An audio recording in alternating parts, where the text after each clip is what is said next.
Hey, what's up, y'all? We're gonna get some chips started. Yeah, some chips. Mm-hmm.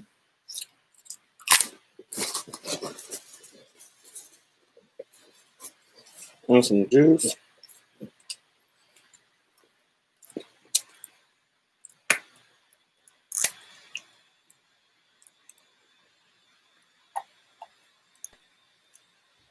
Hey, everybody. Welcome, welcome, welcome.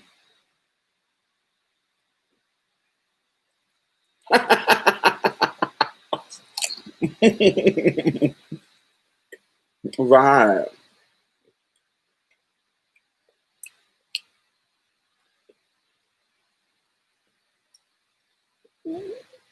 Hey, Miss Harris. Hey, Jay, Darnell, Farah, Mia. How is everybody? I know I've been bombarding y'all with with interviews, but I recorded so many last week, and I wanted to kind of get them out. So I hope y'all been enjoying them. Oh shit, my phone. A lot going on.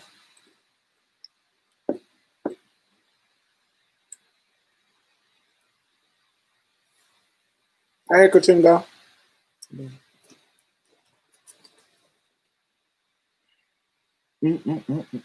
Come on in the room. What type of the brown?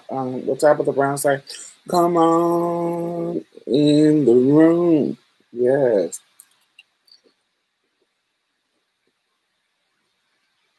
Mm. My yellow. This is a jumpsuit. I'm not gonna stand up because I'm not tucked. I'm comfortable. But it is cute. Cute little number.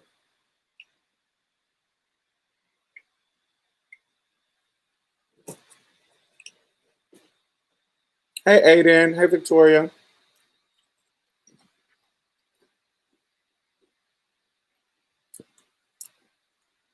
I wanted to talk about this because this is going along with the theme. Hey, Deneen. It's going along with the theme of my event for tomorrow. So I have an event for tomorrow called Fem Body Count, and it's a symposium and conversation with Black trans women and Black cis women, and we are talking about the panelists are Houston area folks, and we were just talking about some of Black femme issues and trying to bridge that gap, not necessarily just about all the things going on with intimate partner violence and strategy and discussing strategy for harm reduction. So if you are interested in being a part of the event, it's free. Um, it will be go to Marsha's Plates Instagram, and in the bio there will be a link for you to register. And if I can find the link real quick. Oh, I got it. Boom. Bam. There we go. Hey, Brandon. It is tomorrow at 1 p.m. Central Time, which would be 2 p.m. Eastern Time and 11 a.m. Pacific Time, I think. I'm horrible with time zones, but I think that's right.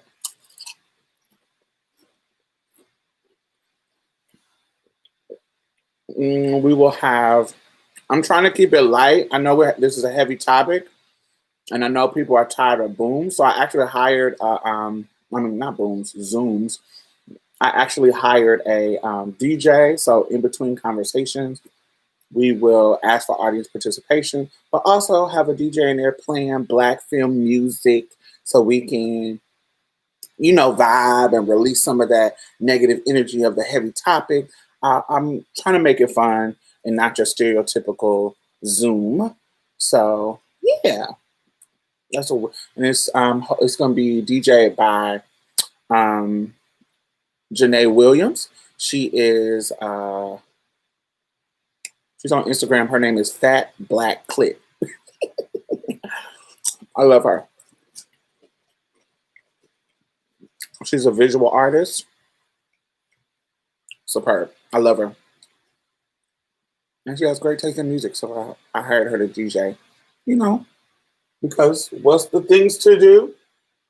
Number 2 is pay Black women.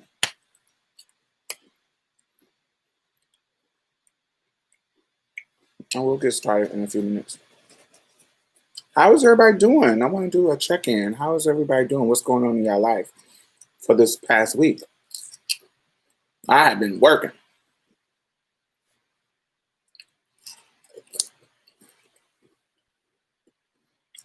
I love Fat Black Click. She is my girl. I live for her.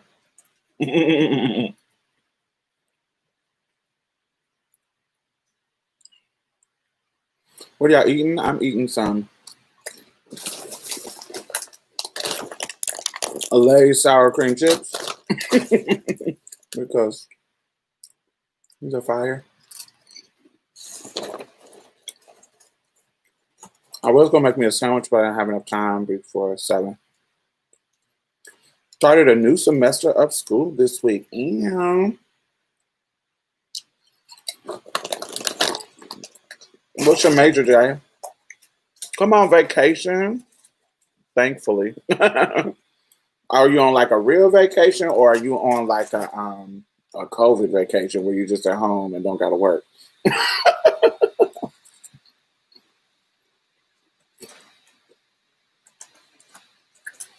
I'm actually on a virtual date right now, and we are watching you. Oh, come on, virtual dates. Yeah. Hey, Dave. I hope you treated my girl right.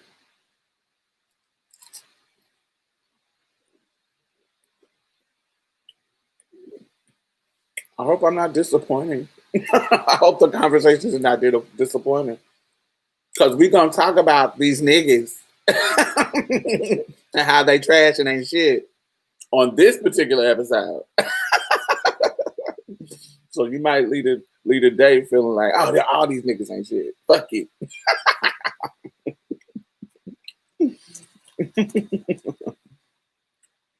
I'm up at my parents' house. Public health. Yes, come on. We need more public health professionals. I'm up at my parents' house visiting for the week. Bam. Where your parents stay? Martha's Vineyard, the Hamptons, somewhere rich and classy. Hey, Prince Dior.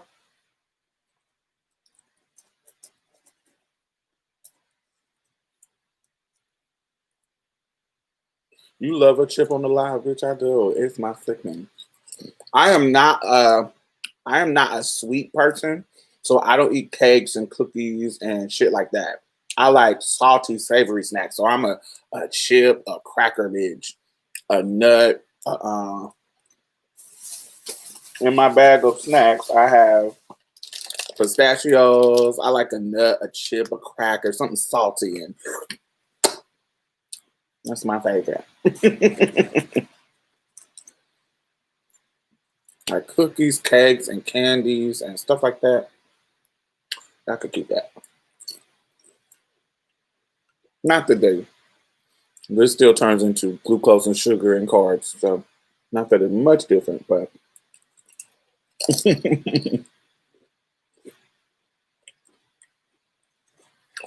girl, no. In the country outside of Tallahassee. Oh, sickening. I love that area of Florida. That Pensacola, Tallahassee area.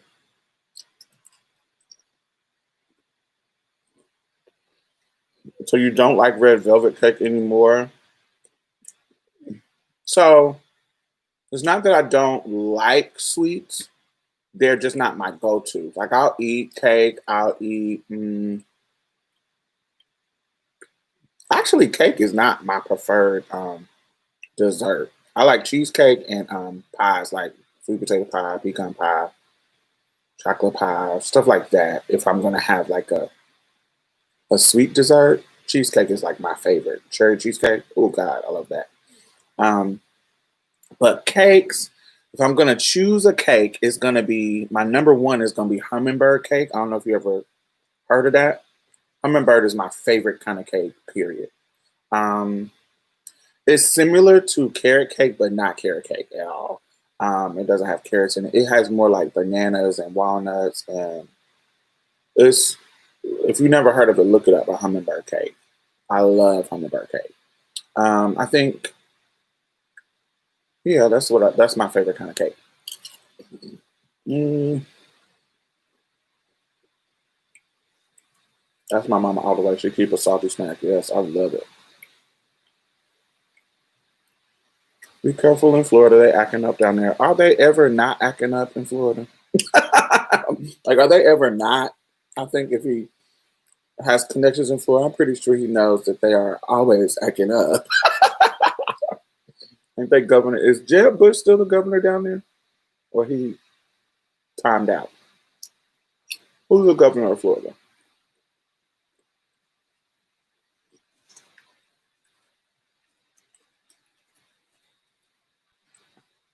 Yes, I love hummingbird cake.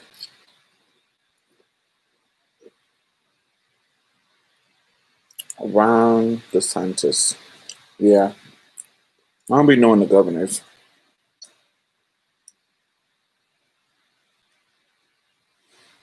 Florida's always crazy. I'm from Jacksonville and live in Fort Lauderdale.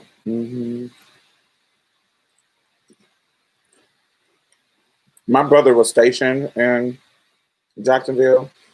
My aunt moved to Jacksonville probably in 2001. It was around the time that R. Kelly had first got his charges or whatever. Hey, Marissa. When R. Kelly had first got his charges, and I went down there to help her with her baby because she was chasing her husband, and he wasn't doing his shit. So she moved all the way to Jacksonville because that's where he had moved, and he left and went somewhere else when she came down there. So she was there with her babies and twins, and so she flew me down there. It was actually the first time I ever flew me down there to help her with the babies. And yeah, it was so annoying because she had just had the twins and she had a little boy that was like 2 or 3. Her shady ass husband wore out. So I went down there and I stayed in Florida for a minute, helping her like a month and a half. Stayed in Jacksonville. And it was, I don't know, it felt weird. I didn't hate it, but I didn't like it either.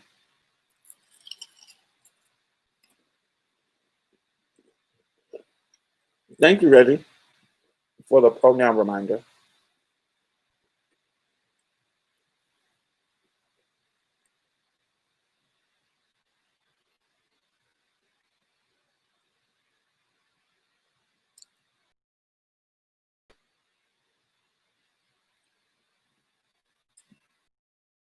There's always the shenanigans.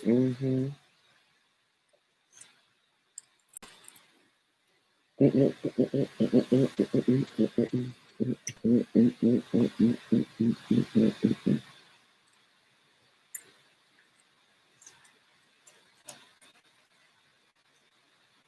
I mean, if you can't go to Florida, where can you go? No. I mean, where can you go where it ain't no fucking shenanigans? I mean, I don't know. Everywhere is some shenanigans. I mean, in America, where can you go? It's shenanigans in California. They supposed to be the progressive ones. New York, they got the melting pot of everybody. Cultural melting pot. And they on shenanigans. Where Chicago? Oh, definitely on shenanigans. Whereas where in the world is no shenanigans? Hmm. Yeah, just I know shenanigans are here in Texas.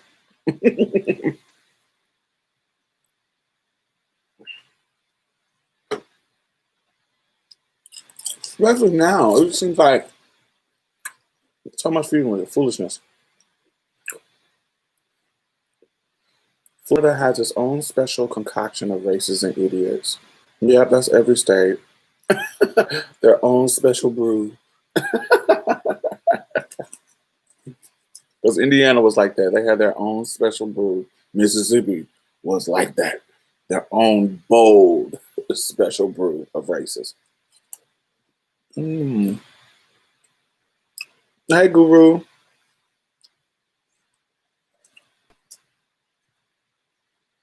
I'm sick in bed, nervous about my COVID test. Watching you makes me feel better and stop thinking about it. Oh, thank you. I hope everything works out. We're going to, manifest healthy, negative COVID tests.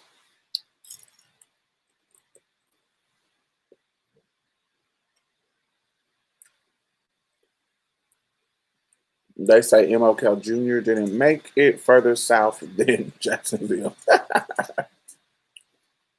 Diamond, did you watch Lovecraft? Yes, bitch. That was my segment. Lovecraft was so fire. I loved it.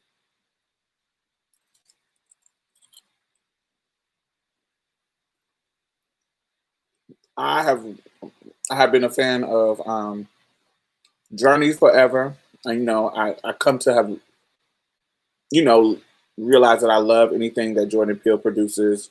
Oh my God. And that Jonathan, what's his name? Jonathan something? The man, oh, that body is perfect. It's the perfect type of slim buff that I like, where it's not too bulky. It's just, he's so, and that nose, that big old nose make me feel like anything else is big. I love him. Yeah, Jonathan Majors. He's so cute. He is so sexy. I love him. I love seeing Courtney Vance. Is that his name? Courtney Vance? Angela Bassett husband. I love seeing Courtney Vance in his bag because he's one of those. Courtney Vance is one of those actors that you know his face and you see him in a lot of work, but he don't really get like his roses or whatever.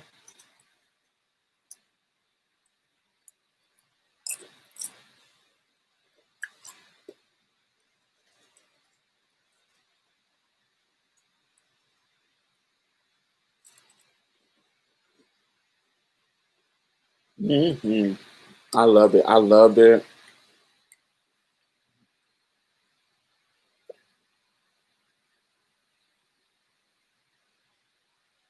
They say the actual Lovecraft dude was super racist, so I kind of get my life knowing his story are being retold through the lens of the Black experience. Yes.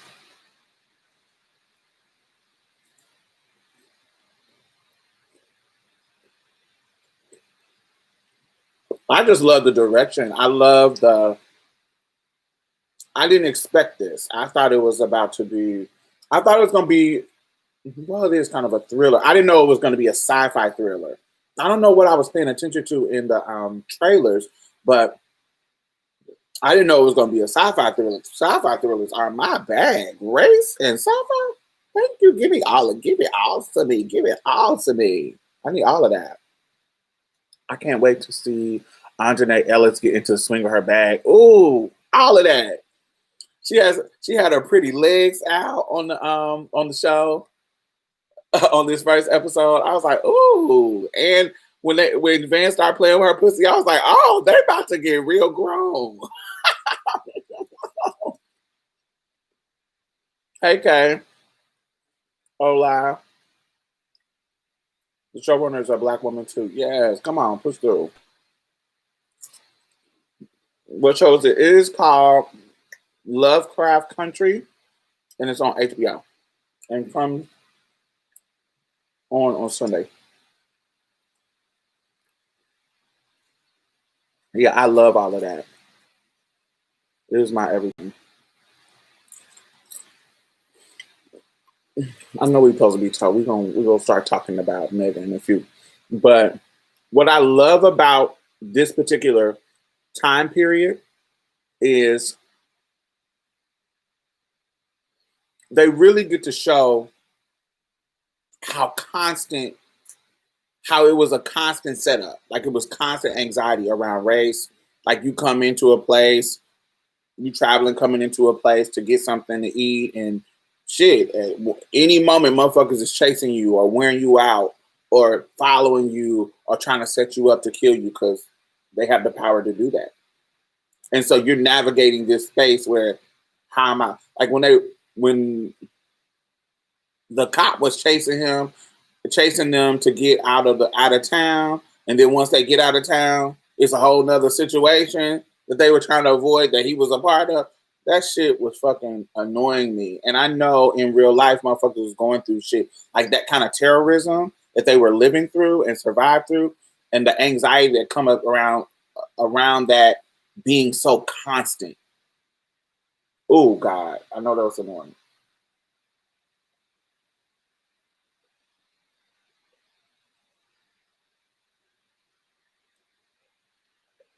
Hey, Poke.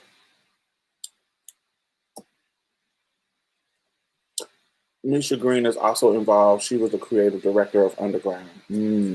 Yes. All right, so that is what it is. So if you have been under a rock, you haven't been paying attention.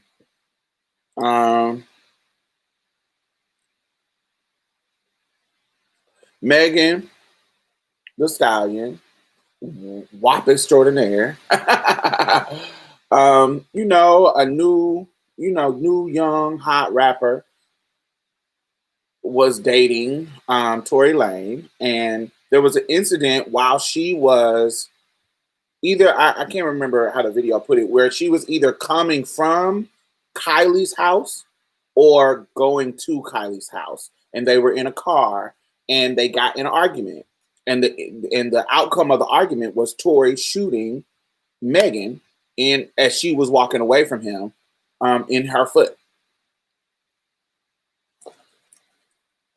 In the video, she was describing, yes, all the African ancestors. Fannie Lou Hamer, me and my brother, y'all know him, James Baldwin, Lena Horne, Grace Jones. Well, they not really, and some of these ain't dead.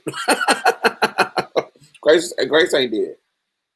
Luna Danielle. If you don't know who she is, look her up. Danielle Luna, DONYELLE, Luna LUNA, Danielle Luna. Josephine Baker, Tracy Africa. She's not dead either. And Diane Carroll. Yeah. So anyway, so yes. So in the process of her just now getting shot, the police are called. So the way she describes it is, I have to think about, we just had a gun incident, and I got to think about these police are coming in this neighborhood with black motherfuckers with a gun incident, and I understand through what's going on in the world with police brutality that these motherfuckers can kill us. So even though this nigga fucking just shot me, I don't want to be killed by the police. So I'm in a position where I have to not say anything, so so the police won't even kill me. And then I'm trying to handle the business. She's in that space where she's still trying to protect him from being locked up and protect herself. In the situation where they were in, these motherfuckers will wear us out.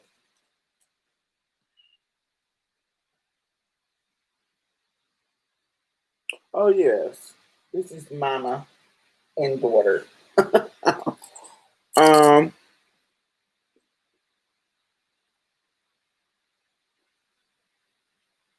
Yes, kind of how it is for trans people now.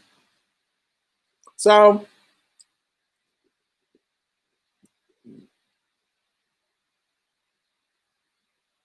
look, I'm gonna tell y'all this: the police are not defunded. The police are not abolished. If you shoot me, and I don't have no way to shoot you back, I'm getting your motherfucking ass locked up. So this no snitching culture can suck my asshole if they think that I'm not going to call the police on the nigga who shot me. They can throw you under the jail. Because at the end of the day, the way the statistics are in regards to women being murdered by men,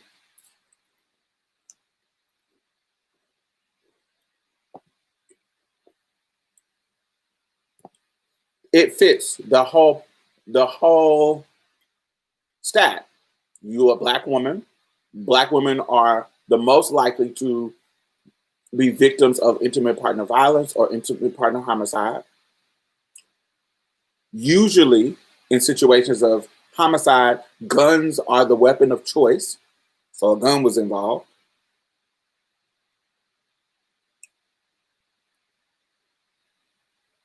And she's usually it ranges between the age of 31 and 18. She is in that range. So she has all the stats to be killed by a fuckboy like this nigga. And then this situation, he actually shoots her. This isn't, he has a gun and he's threatening me. This is, you actually shoot me in my foot, motherfucker.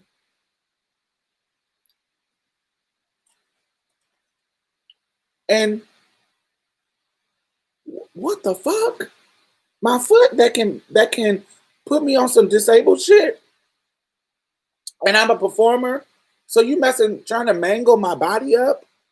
You think I'm not sending your motherfucking ass to jail? And don't get me wrong. I want to dismantle prisons, jails. You know, I want to defund the police. I want to do all of that. But we can't do that until we get a grip on, violence against our community, within our community. Black men are fucking doing the fucking most when it comes to statistics around us being murdered by them, cisgender or transgender. So for me, there are times when community members are doing harm and they need to be fucking exiled. And right now, in this current time, the tool that we can use to exile community members who are harmful is the carceral state. It might be ugly, it might be bad, they might be exploiting prisoners, blah, blah, blah, blah. But if you out here harming community niggas, I'm not gonna have no sympathy for you. Go deal with that shit, bro. Go deal with all the stuff that you got going on, that negative stuff that you got going on.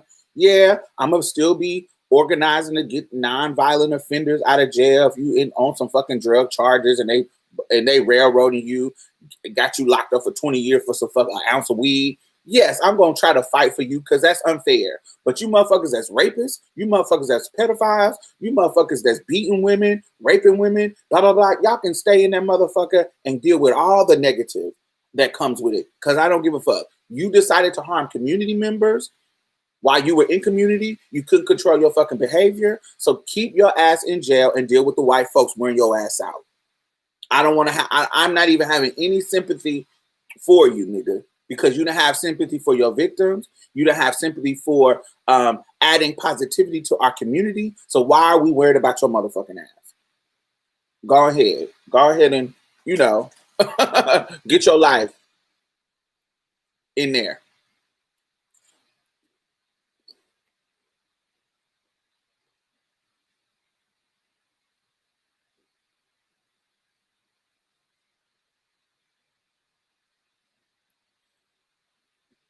Is he a citizen? How does the deportation process go?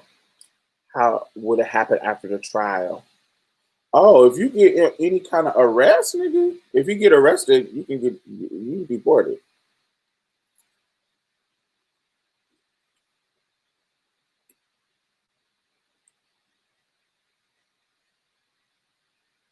Right, Nikki, you are totally right.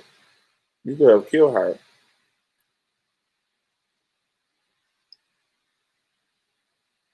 Let me scroll back up. I'm sorry. Hey, Nikki. Mine's Chad. Happy Friday. Then they got a gun in the car. Right. Police word them out. Protect them both from being killed. She literally has to navigate. And this is the unfairness. Why when motherfuckers act like talk about blue lives matters. Motherfucker, no. If as a black woman, a black femme, a black trans woman, a black queer person, if I don't have that's the privilege of being white, particularly a Karen. I don't have the privilege of the police being a tool that protects me.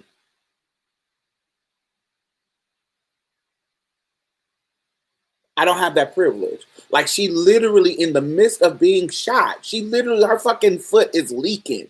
I have to mentally, in the stress and trauma of just being shot in my fucking foot, I have to make decisions that I got this motherfucker who just shot me.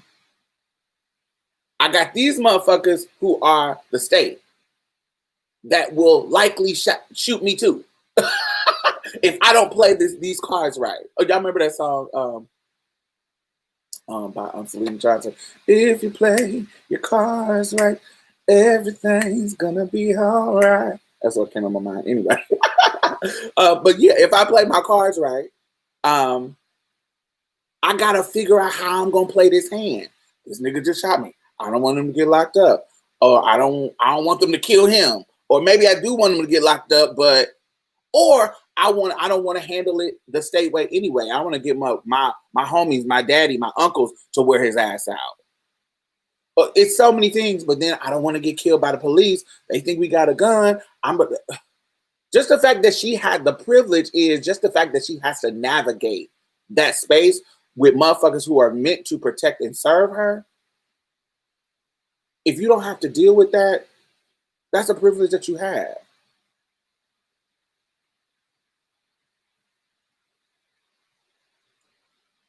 You sure twice? I heard it was in both feet. I could be wrong. Yeah, I don't know the details. I just know it was the foot from what she says. I can't stand a miserable ass man. Yeah, I don't. What the fuck? Culture love. Hey, it's indefensible. Yes, he shot her twice. Not just that, he could have hit. Yep. It starts with home training. What starts with home training? Because I don't really like to blame parents on grown ass motherfuckers poor decisions, because sometimes it's not the parents. Sometimes, because I know some poor decisions that I've made in my adult life were not because my parents didn't teach me that it was wrong. It's because I'm grown and I did what the fuck I wanted to do. So I don't like to blame parents about shit that kids do all the time. All the time. Sometimes there is a direct connection. Um, I like the term community members. Yeah, we're all in a community together. He's Canadian. I can't stand all the trans jokes that are being made about Megan the Stallion. Absolutely, this is what we were talking about when me and Kim. If y'all watched the episode with me and Kim Foster, in our conversation when we talk about the trans and trans women and cis women issue, what people don't grasp is there is a standard of womanhood that even black women can't get to when it comes to cultural. So, we know that we create the standard, we the blueprint, bitch. Da da da da.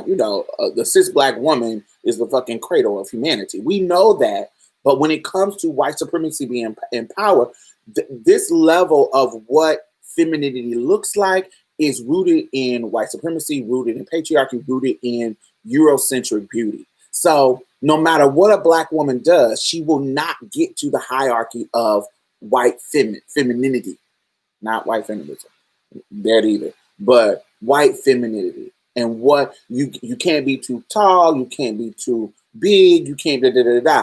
They don't even have access to that.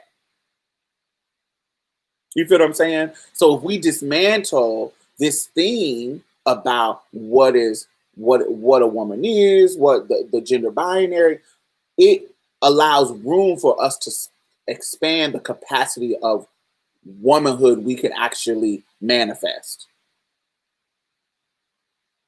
And because of transphobia, a woman who does not represent femininity in a certain way, if they're thick, if they're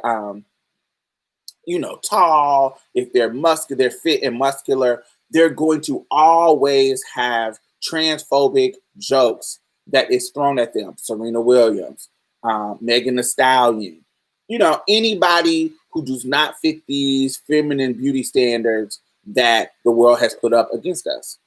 So they're going to always have these jokes. Oh, that's a man. He shot her because she was a man. Or he found out that she was a nigga. Even if it's joking and playful, you know that is rooted in transphobic jokes. And sidetrack, I'll get back to it. But sidetrack, I recently got in a comment, not argument, because it didn't go back and forth for that long. But there's a queer woman who has a Netflix special on a comedy special on Netflix. Named Sam J, and apparently she has some transphobic jokes in there. And we were in the comments with her, and nobody was being kind of mean. They were like, well, everything else was funny, but we didn't like the transphobic jokes. And it was not only just trans people in the comments saying that those jokes were transphobic, but it was cis people like, and they weren't even like, ooh, cancel, you was making transphobic. It wasn't even, they were like, everything else was funny, but I think you should cut out they were kind of being real tender because she's a queer Black woman and we want her to win. And they were like, well, they were like, I think you should take that part out. I think you should, when you do a live set, take the transphobic jokes out. Do you know she was in them comments saying they're not transphobic? And I came back and I was like, I'm really confused. Trans people are sitting here telling you that those jokes were transphobic. Not just trans people and other people. How are you going to sit here in these comments and say that they're not? We're telling you that there are. We trans. We decide. We tell you what is offensive. This is like a white person saying, oh, no, that joke is not racist. What? You don't get to make the standard of what racism is or what's racist or offensive when it comes to Black folks. Black folks do that. So you don't get to, I just would gag that she was in these fucking comments. We were under Your Gay Aunties. There's a podcast called Your Gay Aunties. And Your Gay Aunties, one of the hosts are about to have her on the show as a guest. And she called me and she was like, I know this is what happened. And I know there's some transphobic jokes. So I want to know, I was consulting. She was asking for my opinion on how she should handle the interview. Now, she was like, and I was telling her, you do what you want to do. Cause she was, during that show, when Flame was doing her bullshit, they were kind of real tender about Flame too, and I didn't like that. But this day show, they do what they want to do. And I told Sam J in the comments, I was like, motherfuckers is still gonna fucking support you. They're gonna make excuses for you. They're gonna highlight you because making trans ass jokes in comedy is something that is automatically, ooh, this is cute. That is a theme. The fucking, not the head, but the star of the comedy game, Dave Chappelle, is setting the standard as trans jokes is the new funny, joke. So you, as a queer Black woman, I expected better from you. I expected you to go a different direction. But like how everything is, you wanted to use us as the butt of the joke. So you made a transphobic joke. And we're telling you that was a problem and you should just fix it. And you sitting here telling us that it's not. You are shady. You get on my nerve. And I was going to support it. Now I'm not clicking that shit. You got me fucked up. And when I see it, I'm thumbsing down. So that's a side note. Anyway,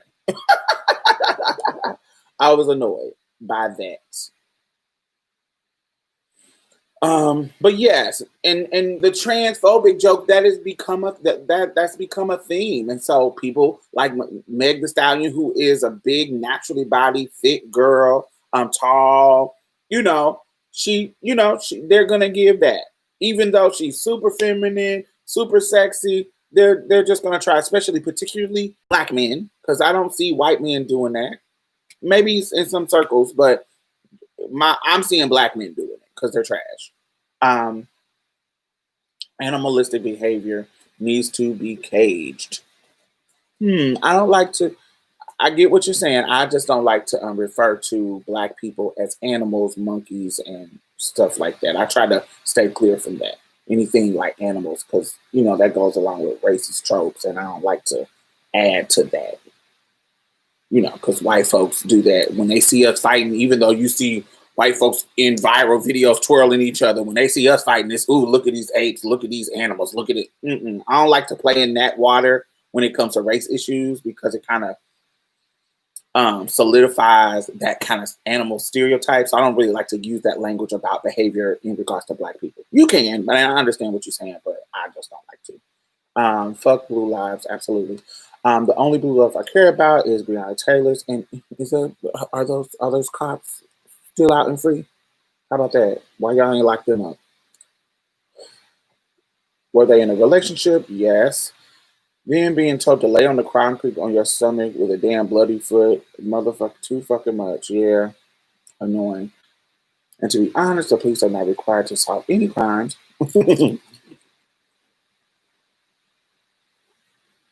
She handled it in the best way she could, yet folks are blaming her. Yes, just because she's black. She's a black woman. We can't do nothing right. Motherfucker shoot me, I gotta stand up to the street. No snitching call. You got me fucked up. Your ass going to jail. Going to jail. Fucking with me. You got me fucked up. Jail. Throw the book at that nigga.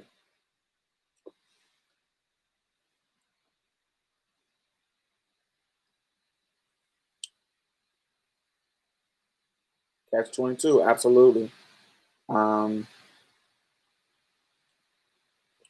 We told them she gotta show respect. They did. Or bullet. And another thing that's annoying as fuck. Y'all, where all this energy? This energy that y'all had for Gayle King when she was asking Lisa Leslie about Kobe Bryant's rape that he admitted to in the mea culpa. When y'all were asking, when y'all was going off calling Gayle all kinds of dog ass bitches, and that whatever that energy that y'all had for Gayle, Auntie Gayle, where was that energy for Tory Lane? We know now, we know that he out here shooting black women. Where that fucking vitriol? Where that energy? That same energy and upheaval that y'all was serving old ass Auntie fucking Gayle King. Where that motherfucking energy at? Why y'all niggas don't got no energy for the dudes who doing wrong shit? Why they ain't being called dog ass bitches and all that shit?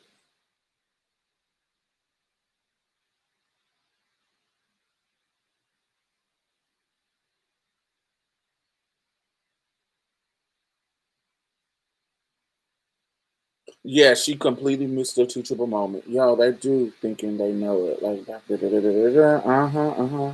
Thanks for the heads up. Honestly, get used to it, because cis black women have been the butt of the joke for decades. As disclosure has taught us, our lives has intertwined in regard to that on butts of the joke. You want to be a black woman? Well, this is what it is. Well, I don't want to be a black woman. I am a black woman. Um, and just like, and I'm giving the commentary to share it like any other black woman would. It's not. I'm not on the outside talking about an experience that I don't know or I don't experience, or I'm being inducted into. That's not really. I don't know what that tone is. What you trying to hear, Iana? Um, you need to start taking live calls. Mm. Mm.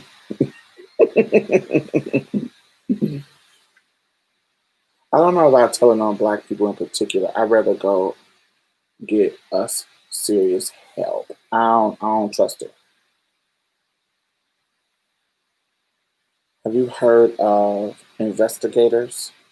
Trans investigator. They're a conspiracy theory who believe the majority of Hollywood is secretly trans. They believe Barack is a trans man and Michelle what? Child. Child. I don't even give those folks, those people like energy. That's a whole part of the internet I don't even explore in. They think all the Democrats are aliens too. The Q.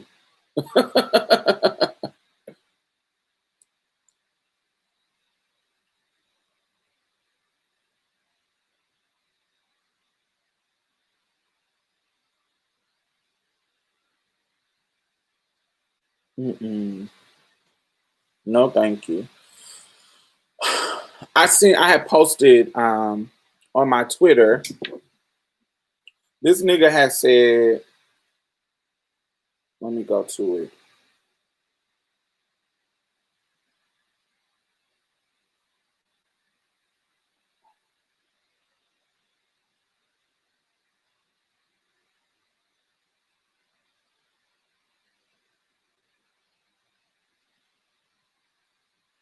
I was like, keep that same.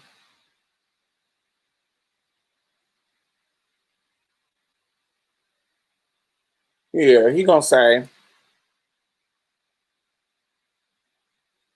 don't know if it's gonna zoom in, but what it is this dummy gonna say, before I cancel Tory, I need to hear his side of the story because bitches do be making you want to shoot them.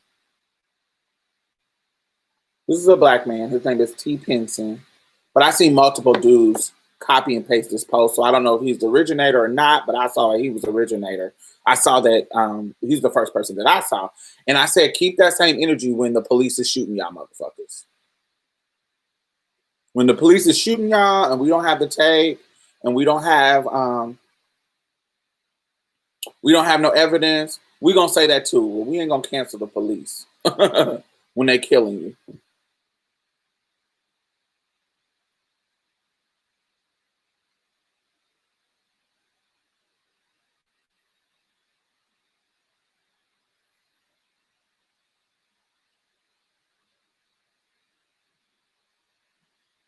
We're not gonna protect you. We're not gonna do any of that kind of shit. We're gonna just say, we need more evidence. We're not gonna march. We're not gonna do none of that shit. We need more evidence.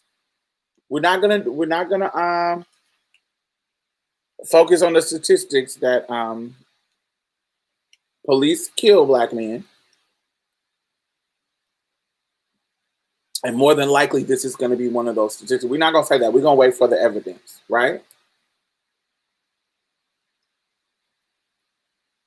Wait for the evidence. Wait for the lies. All that kind of stuff.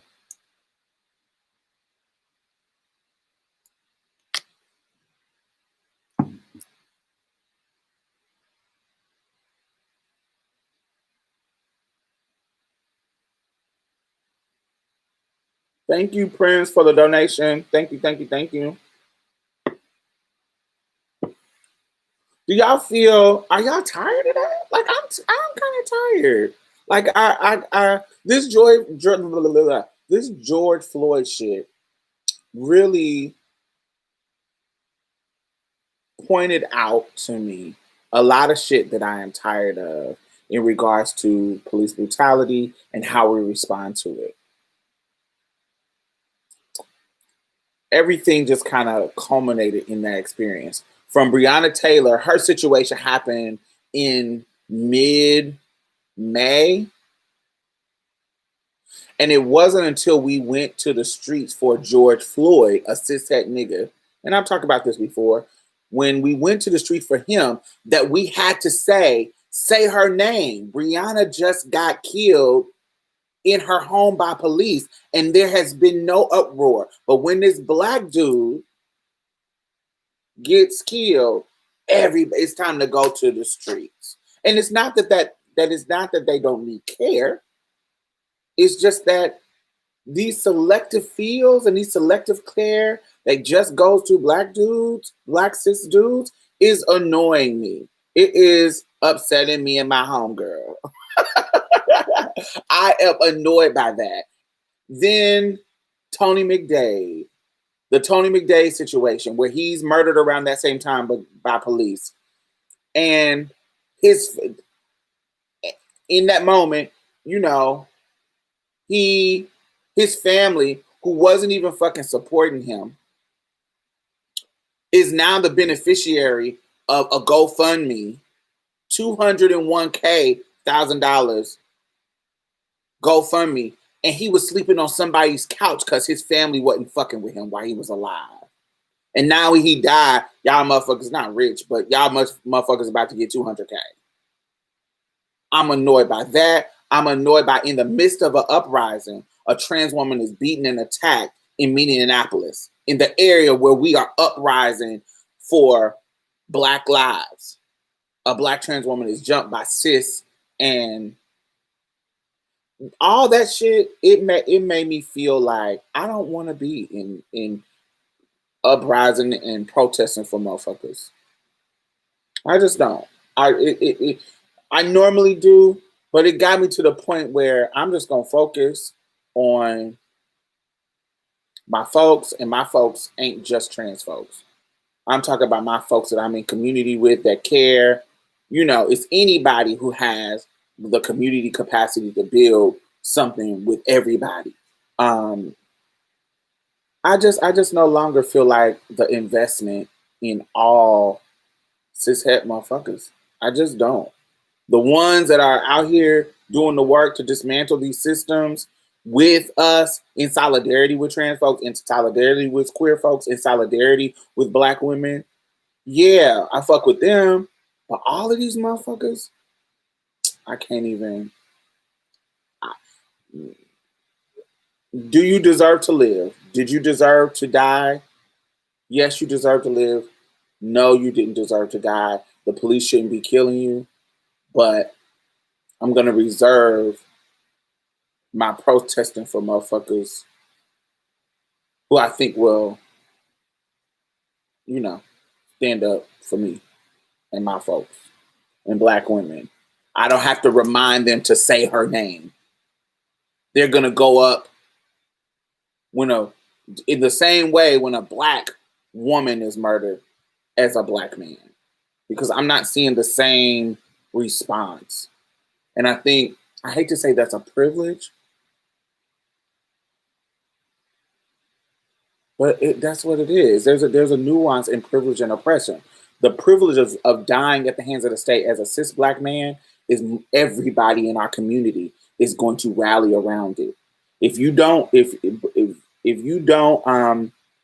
how patriarchy works, if you don't fit this hierarchy, if you don't fit in cishet Black maleness, anything outside of that, as it keeps getting further and further towards the margin, that's the less care community gives. And I'm tired. I'm over it.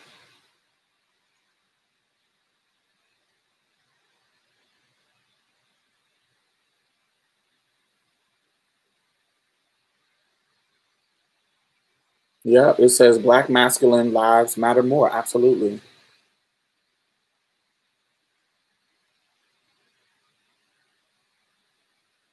Yeah, Nubian.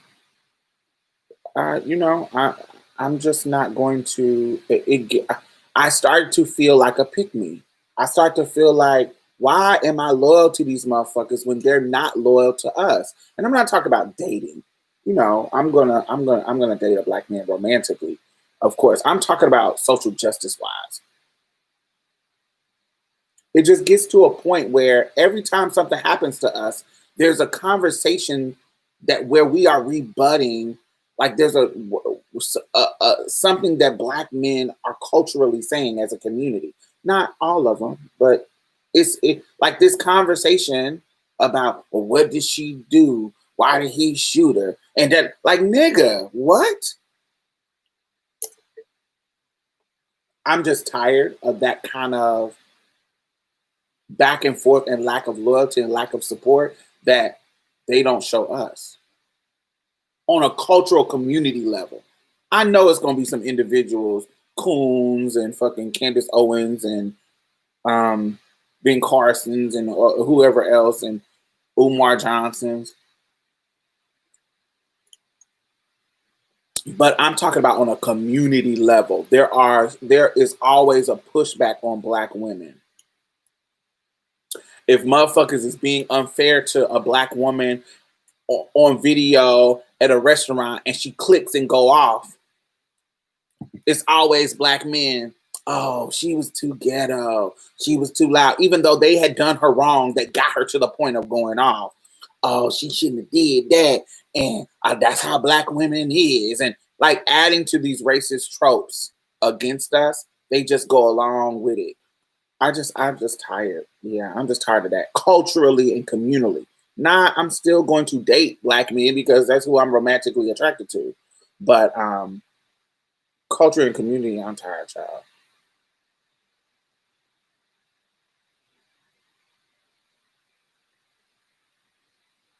Hmm.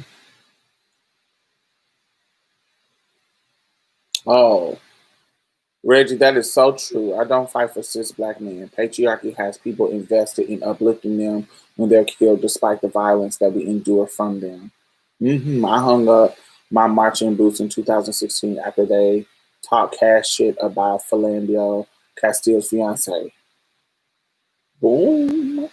Jay. Kiki the baddie. A cis bitch gets shot now is protect Black women. Are trans women included in that protection of Black women? Trans women are being torched, and I'm bitter about this. I'm in a bubble, so I don't know.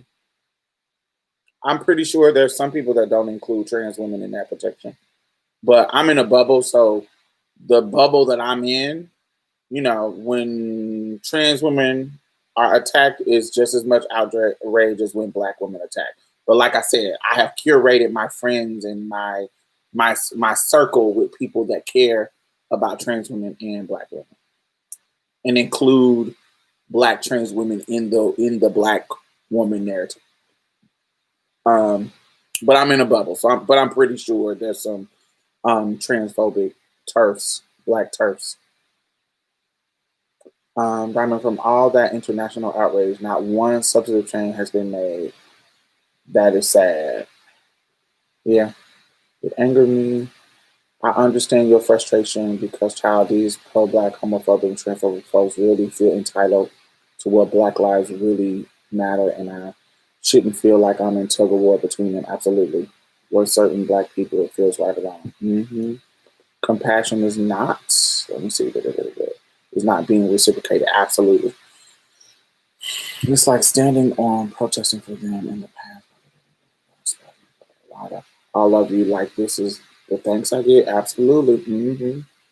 And that's after they have a long-winded debate about whether they'll even respect her humanity by the way of pronouns. Like, we gotta battle and question your loyalty on so many levels. I ain't got time. It's not just when women have been questioning her too. And that I did a show on Marsha's Play called Toxic Femininity. I don't feel toxic femininity exists. I feel it is all toxic masculinity, but a person who is uplifting patriarchy and toxic masculine behavior, it could be any gender. It could be a man or a woman. There's tons of pick-me's who do that.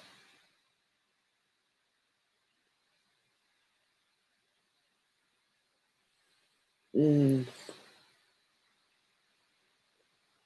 oh, I don't know what language you're speaking. Yeah, cis black straight men, like a lot of other cis black straight men, secretly love trans women, but feel pressure to hate on us, so they do it to save face, and they really love us. So I'm not Kiki Batty. I'm not one of those people who think that just because somebody hates trans people or they're transphobic, that they have some secret attraction or love for us. We have a culture that teaches them from birth that to hate trans people or hate queer people, to hate things different.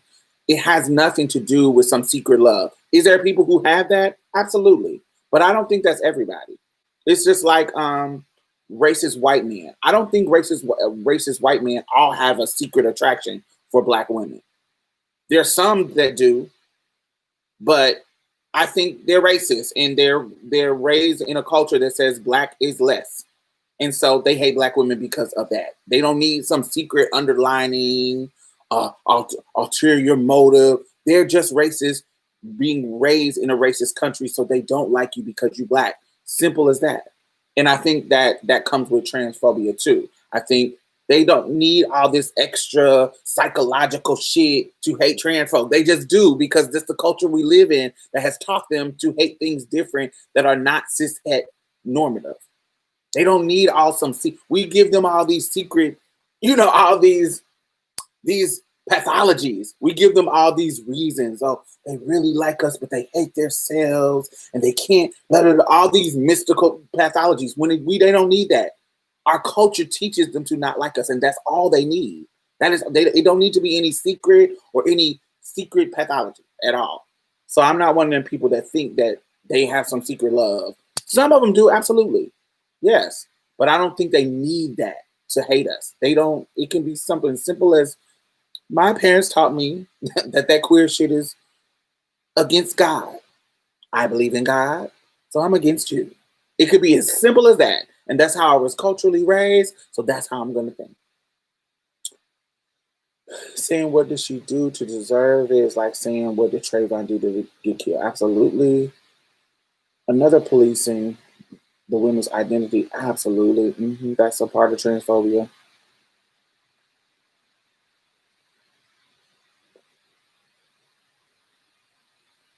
Work is a killer. Hey, Tanisha. We all need a bubble. Yeah, I block, delete. Anytime I see something scroll down my line that is like, delete. Even motherfuckers that I'm cool with, and they'll hit me up. Oh, why you delete me? I'm like, because that shit you said here, or I might forget. I might forget. But if I delete you, I know that I delete you for a reason because you were saying something stupid. Any kind of rape apologies, anti-blackness, any type of that, I delete your ass. I ain't got time to see it.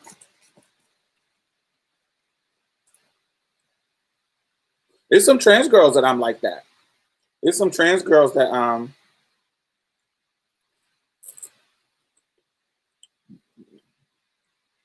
I delete you. We can still be cool, but I delete you because I ain't got time for that.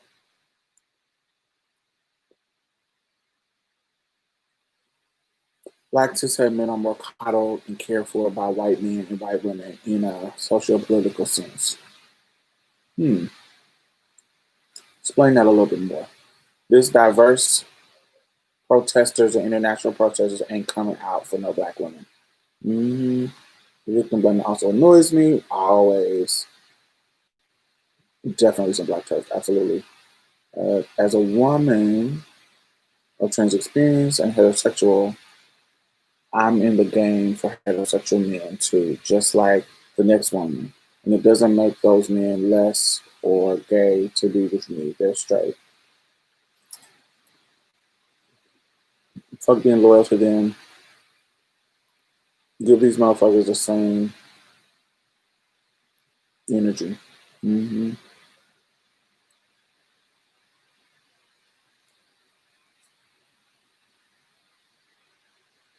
I watched the Marches play on Top to Masculine. It was very informative. Appreciate it, and I learned a lot. Thank you. Thank you for watching. Kiki, the same thing. The same, I think, kind of for a fat black woman. Explain that a little bit more, Deneen, so people can understand what's the correlation you're making. I know it, but can you share it for the people who don't? As a community collective, black cishet men want everything and give nothing unless it benefits them directly in some type of power dynamic. Absolutely. Fuck yes. Being a black man is so disappointing. Straight men needs to get it to fucking together. Absolutely, Omar. But sometimes I see some shit happening with the queer men that they be upholding a lot of misogyny against women. They queer men hold a lot of transphobia. You know, there's a lot of they'll be quiet about it, but it'll pop up every blue moon, and you're like, oh, you're a transphobe. Oh, you don't like women. You are a gay man that don't like women. Because you'll hear that conversation, but because a lot of times gay men are not in the conversations on women's issues, they're kind of talking about gay shit. You don't always hear the opinion about women until something comes up and you're like, oh, you're a misogynist. It pops it. You think you're in alignment with them because they gay men and you're like, okay, well, we always talk about LGBT issues. But then you'll hear them say something about women and you're like, oh, you're a misogynist. You're like, oh, okay. Yeah, that's what it is. Like white women, gay men, particularly white, particularly black, in certain circumstances, they're blind to their privilege. They're blind to their masculine. They're blind to their male privilege and how they're still conditioned to have these thoughts about women and girls.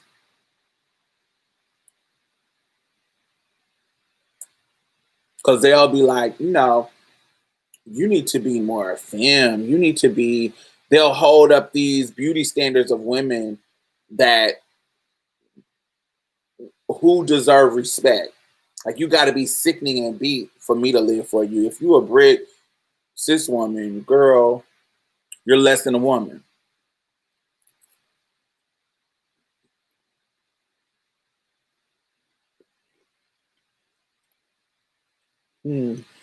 But they're the same men talking about I'm a girl dad.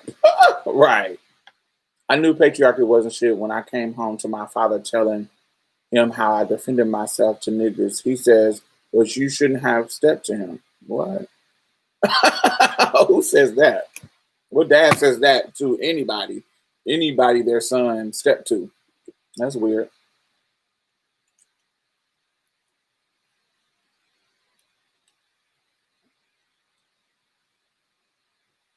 You got deleted for saying some bullshit. Right. Bye. Why did we link our commitment to others' liberation to our romantic relationship with them? I've seen a couple of people in the comments tonight use that as a reason to fight for cishet black men. Reggie, I do not.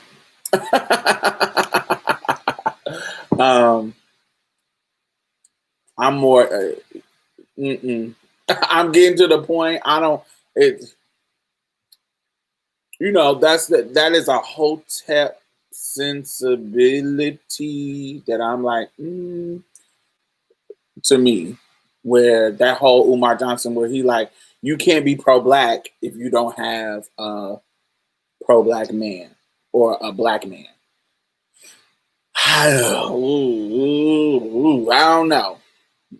I don't know about all that. Maybe I don't know. It feels kind of. Sometimes part of me be like, "That's true," and then sometimes be like, "I don't know." Like I don't know. That gets weird. I mean, wanting to date fat women or fuck fat women in private and not in public. Yeah, that is an overlap of our oppression. I learned that early on in my friendship with this fat girl in high school named Brandy, and how niggas would be sleep niggas. She would be pulling fine ass niggas, but they would not be trying to have. They wouldn't tell. They be wanting her to keep it a secret that they fucking around with her. They don't want her to tell nobody. I'm like, bitch, you getting treated like a tranny. You're getting treated like a trans, like I get treated. Just because you're fat. Whoa, coming like literally coming late at night, not taking her out on dates, like all this weird shit that I was used to because I was a trans woman. But I'm like, you a whole system. You got a whole vagina in between your leg, and you getting treated like this. I don't know about all that. What? You got me fucked up. You know what I'm saying? I'm like, I accept it in my younger years. I got to deal with that. You shouldn't have to deal with it. You got a vagina. That's how I was in high school thinking about it. I was like, I wouldn't deal with that. A lot of gay men are transphobic and misogynist as hell. Yes, absolutely. Good evening, Diamond. I noticed this a lot on lesbian apps. Explain that, Queen. A lot. I noticed that there is a lot on lesbian apps, like transphobia and homophobia and misogyny. Definitely transphobia. I done been on a lesbian app. I used to be on this app called Brenda, and they used to wear me out.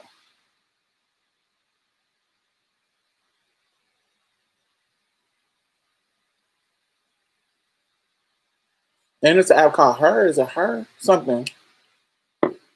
Y'all remember Downlink? I used to be on Downlink. I swear the lesbians used to wear it out. Black women post-op. We have pussies too, and black cis straight men are eating and fucking our wet tight vaginas too. Amen on my banks. Are you referring to what I said, Reggie? I didn't mean it in that way. I don't either, Diamond. I'm just wondering. Individuals who identify as lesbians are constantly speaking to misogyny and transphobia. I don't care what rainbow someone reps. I'm selective in who I claim. I know that's right. I kind of agree with what I said, but what about other minority men? Yeah, I think the name that's another thing. Um, what about other minorities? If you chose one of them, I don't know.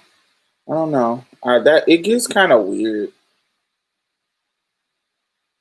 It gets kind of weird when you get to having these arbitrary what how you can be pro black, how can you not be pro black. I think love can manifest wherever it manifests. And I still think you can, like me, if I go out this door tomorrow and I meet an amazing white man and he does everything perfectly right to make me fall in love with him. He contributes, he supports my community work, he spends time, he cares for me, he's tender, he's not doing racist ass shit. If he has something to dismantle, he's working on it, or I don't see it, I need to not see it. What he has a level of social consciousness, so he's doing whatever it is that I require in a man to step up and be a man in my life. I can't say that if I give him a chance to love me and us be in a relationship, that somehow undermines my pro-blackness. I can't see how me dating a white man undermines my pro-blackness. If this just so happened by chance to be the person that actually steps up and cares for me. So when I think of it in that sense, I think it's bullshit. But then when I think of it in well, I'm not making no babies, but say if I could make babies, I'm literally adding to the homogenation of our gene pool. And that's kind of weirdly anti-black. Does that make sense? Maybe. I don't know. I haven't thought that through it. But I would have all black kids. So it's like, because I want, it gets creepy and weird. complicated. But love can't cure racism alone. No, not at all. I wouldn't expect it to. But I can find love in somebody that is not black.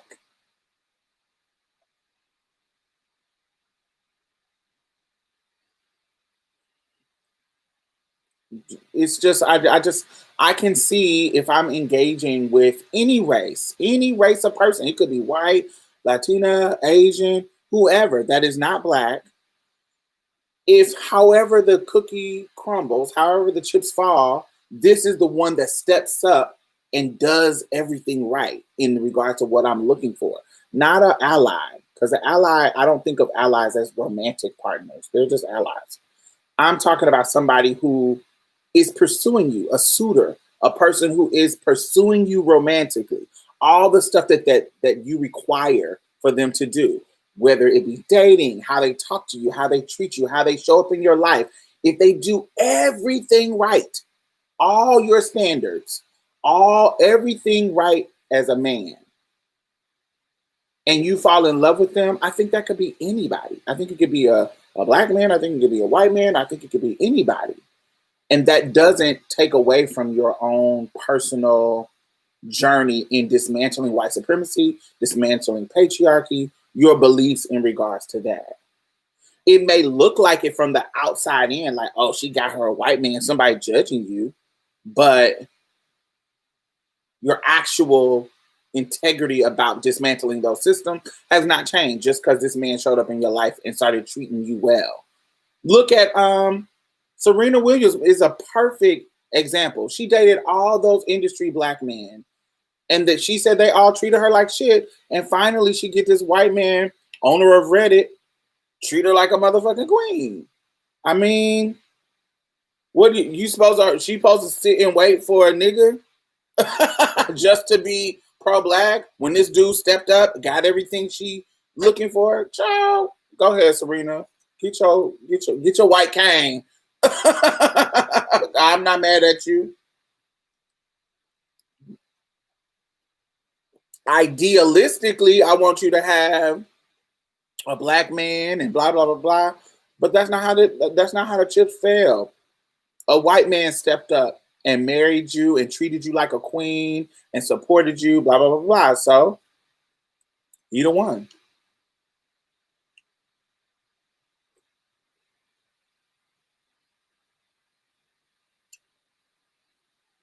I think the problem with a lot of black men is that they look to white men to inform their sense of self, especially straight black men. Woo! Woo! Come on. Oh, that's a word, baby. You know why that's a word? There's a book called The Queer History of the United States, baby. The Queer History of the United States. Let me go to my so y'all can see what it looked like.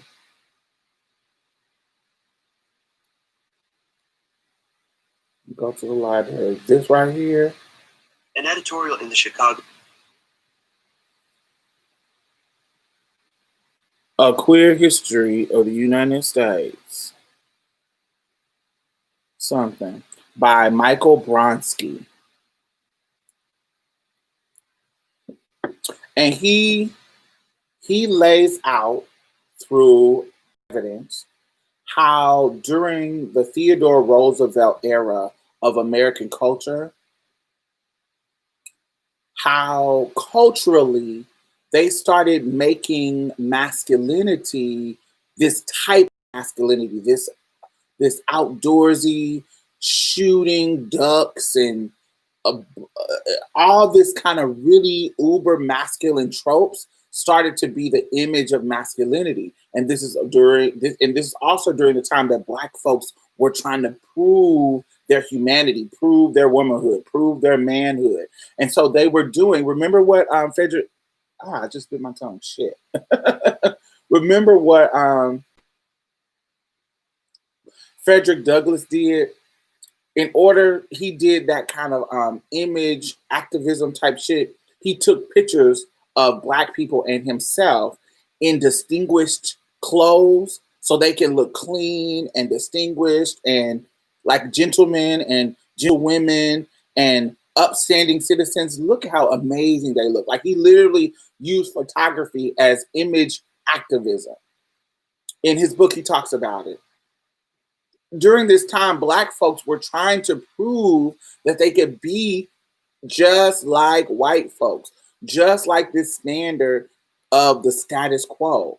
And you are totally right, Brandon, because there are so many men, black men, black men, and all other races. When it comes to Asian men, Latinx men, any type of man that is out here that is not white, they can be invested in capitalism, white supremacy, and it doesn't have to be direct. Like they don't. It could be subconscious. It could be. I may not be trying. I know I can never be a white man, but I can have all the rest of the stuff, and that image is what Even Beyonce saying, "I'm a Black Bill Gates in a making." That is an image of a white man that she is sharing to you. That is the image of success. That is the image of, so her being Beyonce, love Beyonce to death, but her being a capitalist, her standard is to have this Bill Gates, this white man standard. And sometimes that's just not in money making. Sometimes that's in image, in status quo. And so a lot of men and women, particularly men, because they have access to a certain level of patriarchy, they are invested in that level of white success, mimicking that white success. They are invested in it. And so it shows up in things that they do. And they don't think that it's that, but that's what it is. I'm a man's man, you know? I always end up buying a book off Amazon after your Friday night live. I guess I'll add that one to the cart too. Well, I'm not I'm not the most well-read person, but I read books. I read books, especially books that I'm interested in, and especially since I got Audible and because I like the podcast shit, like I like listening. I'm a more literal Audible learner. I like where I can listen to it, and while I'm listening, I'll go research some other shit to it. So I like that. That's my way of learning.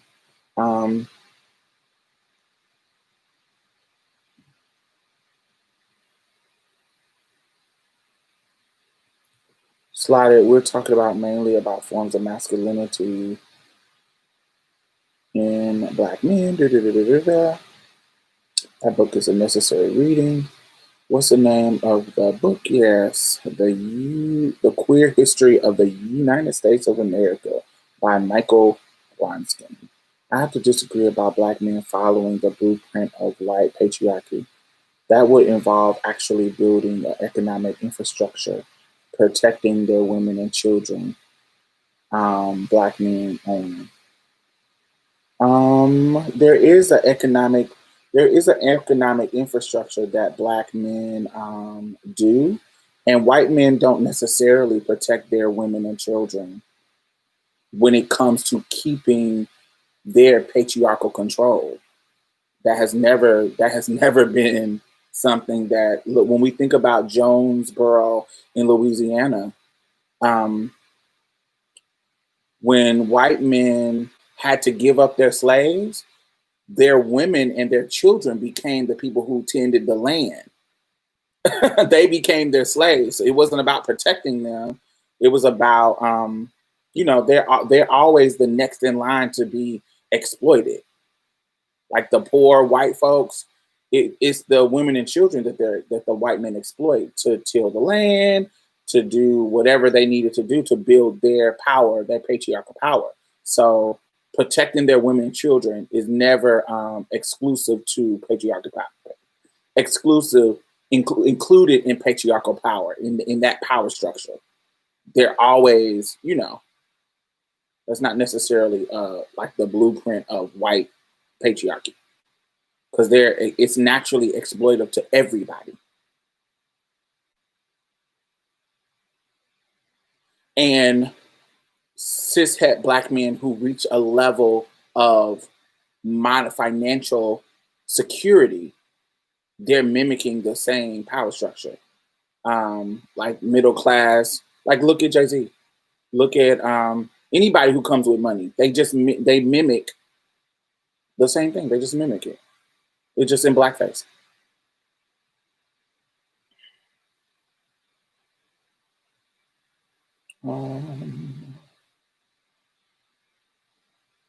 They did it during the George Floyd protest. They had rallies where they wanted Black men to wear suits. Respectability politics, absolutely. I've noticed the cishet Black men to refer to assimilation. Absolutely, that's what it is. Assimilation into white culture. They can never get to the pinnacle, but they can get close. Look at Clarence Thomas. Look at these type of men, Ben Carson, Herman McCain. These type of coon men have abandoned Black sensibilities and have gotten their white women or gotten their Black women who are invested in that type of assimilation as well. Because there are benefits of aligning yourself with white people. We see it. There's benefits in that. Aligning yourself with white supremacy. It's odd, though, the more Hotep brothers aren't modeling themselves after African models of masculinity. Culture love, I think one of the things that the critique on Essence about Beyonce Black is King, that I think that piece was the point of that piece to me, was trying to let us know that we have to not romanticize the past about masculinity. There was a lot of cultures that weren't, there were cultures that had queer folks in it, LGBT folks in it, and they were affirming, but there was cultures that weren't. It wasn't just all of Africa was like, ooh. There was a lot of female oppression back in the day too. So everybody now almost have this, especially in our queer and feminist circles, try to make it seem like, oh, back in the day, Africans were accepting. Not every culture was accepting. Not every single culture. Not every culture in Africa or tribe or not, civilized land had, had open queer models, healthy masculinity. There was some trash ones too. Let me see. White cis straight men are the real enemy, and that men who think really hate, so they push the hate for trans women, and they only love their cis white women and children. I think when you get to a certain pinnacle, yes. I didn't say they were doing it successfully. Is that apple juice? Yes, I love apple juice. Nah, white men don't care about white children and women. Look at Epstein and the Olympic scandal. Yes, yeah. When they can't exploit Black people, they're going to exploit their people. That's how the system works. It seems like they try to take path of least resistance. They're willing to exchange culture and self for perceived freedom and equality. The good thing about the show Mrs. America on Hulu, on FX, because we're in this comment box and we're making it seem like we are exempt. None of us are exempt to this level of compromise. There's some place in your life that you are compromising and aligning yourself with white supremacy, even if you don't feel it. A lot of times it's people with class. If you see yourself reading poor people and judging them in a certain way, you're aligning with white supremacy. If you see yourself judging women on how they dress, on sex work, blah, blah, blah, blah, blah, and you're like kind of uncomfortable with WAP songs and sexual freedom, you're aligning yourself with white supremacy. There is places that we all are not woke in. there's place if you see yourself always, um, always holding up tropes, racist tropes that are rooted in racism. Saying shit like, I'm trying to think, I don't know, but just you got to pay attention to what people say because you can kind of sense that they have shit rooted in racism in them.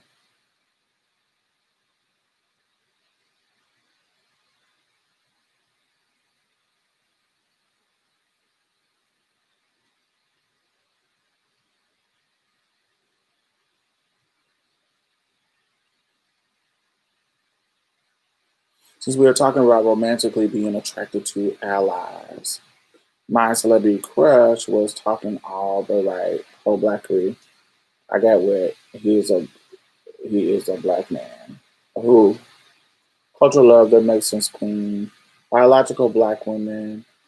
Hate trans women. See, I hate calling I'm biological. Biological by definition is like a living organism. So a trans woman is biological. So I don't like using the language of, I'm trying to get out of the language of using they're biological and we're not. We are biological too. Biological black women, trans women. I need my sisters pre-op and post-op to wake up. I'm in the game for men, and men are the ones that trans women get along with way more anyway. Oh, no, no, no, no, no. See, yeah, so you just made a misogynistic statement. So that is a perfect statement to prove what I just was talking about. That that is a misogynistic statement. You believe that men are the one trans women get along with way more. What? I don't I don't I don't live that experience. So I don't know what you're talking about. That could be your experience, but that's not an experience of everybody. Because for me, black men have been the ones of most harm in my life. I don't know where you live at, but they have been the ones who they were the one who were bullying me, chasing me home from school when I was little. Not the men, but they were boys who have tried to attack me for being trans. It wasn't cis women. Did cis women say some smart ass shit? But a cis woman has never tried to attack me like a cis man has. And cis women has stepped in and helped me in multiple situations in my survival as a trans woman. When I was homeless, them giving me connections to places, teaching me how to hustle the system, the welfare system, teaching me how to all these tools of survival. It was cis women who was giving me that, not black men. Black men was too caught up in me being trans to even help me. So I don't know what you're talking about in regards to getting along with men way more. That is misogyny to me. That is you demonizing women like they are our enemy when there are some, but not all of them live up to that. And so to me, that's misogyny within you. And that is a perfect example of what I was talking about, how these systems of oppression can be in our own belief systems as well. I hope that makes sense. And that's my experience. It might not be your experience. I'm not saying that your experience can't be real. Like you might get along with men better. A cis woman could look at that and be like, "Yeah, of course you do, because you used to be a man." It could be so many things that could be why. That could be your experience, but that's not everybody's experience.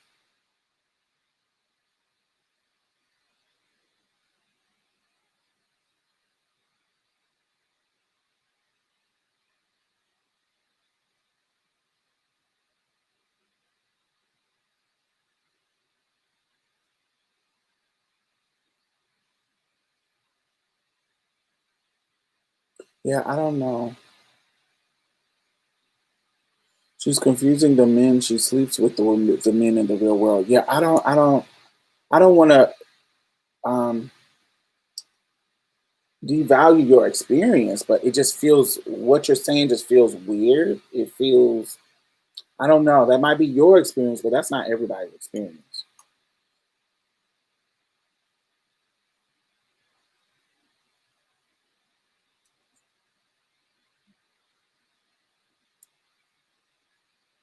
A nigga wanting to fuck you don't mean that they like you or see you. And yeah, if your existence is based in your vagina, you ain't no different than cis women, the turfy ones. Like if your value is only placed in your vagina,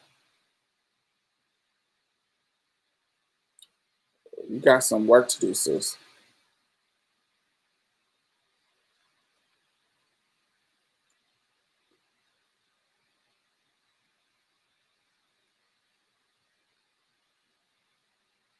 Or conflating her positive romantic experience with men, how all of her platonic relationship with men should be. I don't know. I'm high as fuck.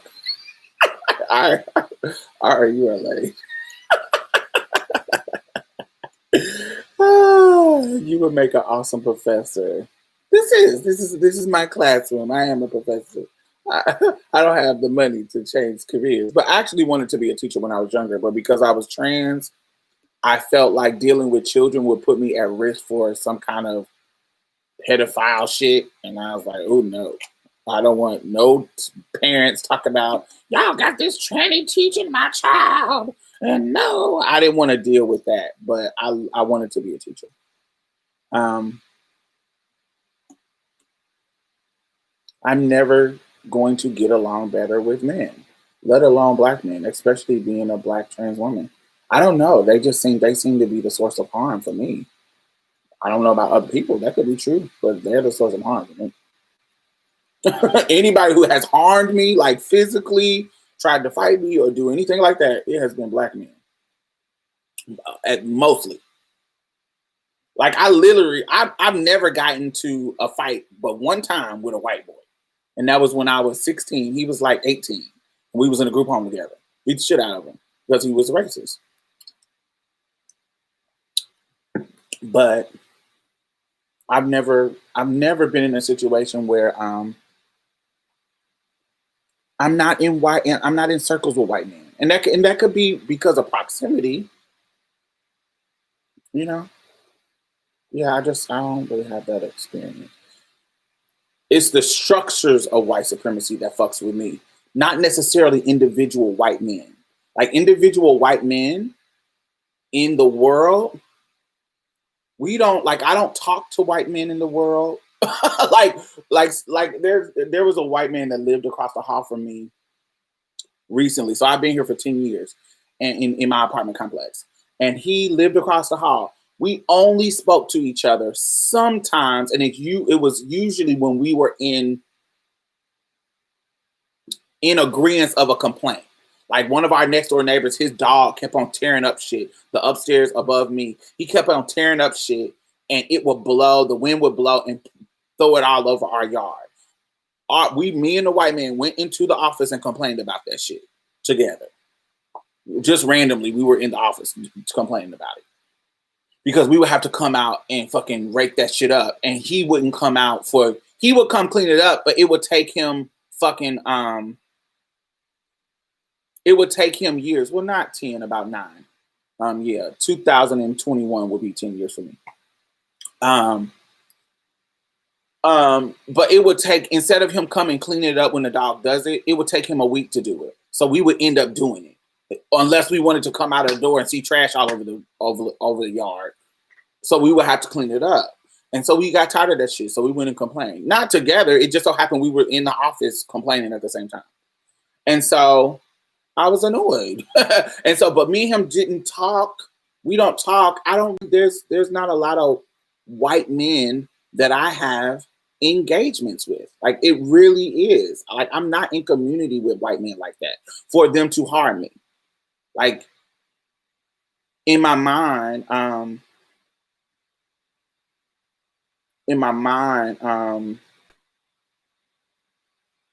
yeah, it is the systems of white supremacy that affect me. It's racist, that are not in my proximity. It's the systems of white supremacy, not actually white men doing some harm to me directly, but I'm not in community with them. Yes, I am stable, or try to be. stable as possible. If I don't care if I got to be in here with no lights on, I'm paying my motherfucking rent. But yeah, I ain't never had my lights off unless it was a storm. But yeah, I try to be stable. But I always work. I always got a job, and I always got a client. I'm always, I may not have no ads up, but my regulars still come because the milkshake still bring the boys to the yard. Most of it, like dudes that I fuck with, like I don't even call them clients no more because they're my friends. But there's people who were my clients when I was an escort back in. The last time I had an ad up was like '09.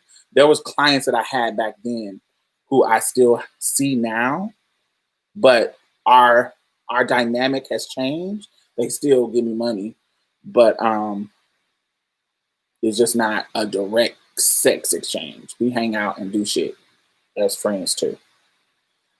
So I contribute my stability with me working and that. I always guess it. And my social media presence that brings me some coins, especially now. I think coexisting is how all Black people survive in the world, and I want all Black people to succeed. But you got the wrong one if you think I'm gonna call you out on.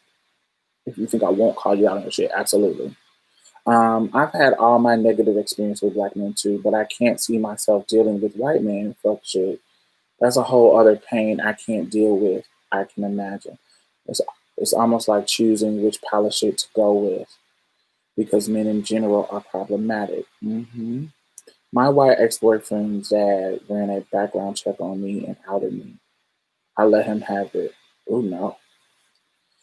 Yeah, it's just those kind of microaggressions that I wouldn't want to deal with. If I deal with a white person, I am not teaching you about racism. It might come up, but I'm not gonna spend my time dismantling racism in you. If I feel like it's some weird shit, no, yeah, I'm out of here. Yeah, I'm not. You got me fucked up. Not me. Nah, I'm not doing it.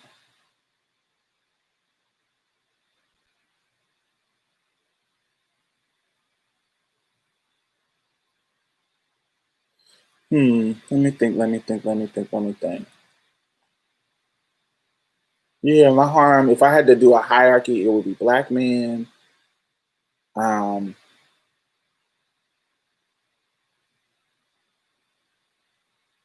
cis women, Black cis women,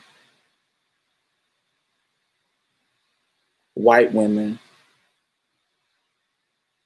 gay men. Like of who has done the most harm in my life, Black men, Black cis women, white cis women, and gay men.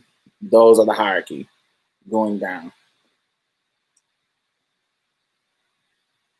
Yeah, definitely not a white or other man who hasn't learned on his own or has seen some sense. Yeah. Yeah. Yeah, I don't think I would be with a white man for a more superficial reason. I don't like the way pink dicks look. They remind me of dog penises. They remind me of pink dicks make me I'll be like and that's a superficial reason, but it is a turn off. Jesus. It's like stink breath. Like if it doesn't look pink when it gets hard, okay, cool. But if it get all red and pinky, I don't like that. I like brown, beautiful. I like brown, beautiful penises that are brown and lovely.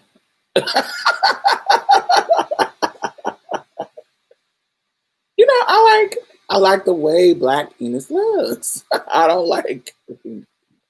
I remember I had this client. Now I don't know what was going on with his dick, but he was a Bill Gates ass white man, but his dick was beautiful. It's something about his that was right. It was big. It was The shape of it was right. It was like, yes, his, but I ain't seen nobody outside of his that was not black. But I was like, ooh, I think it's beautiful. It's like, yeah, everybody else, I'm like, y'all don't. I got my freak Twitter, so I used to have all my freak stuff on one Twitter, Diamond Styles Twitter, but I deleted all my freak stuff on my Diamond Styles and got a whole other freak Twitter, so I can have all my porn stuff on there. and and you don't know how many times I have been scrolling and see that late pink piece, and I'll be like, let me get off of here.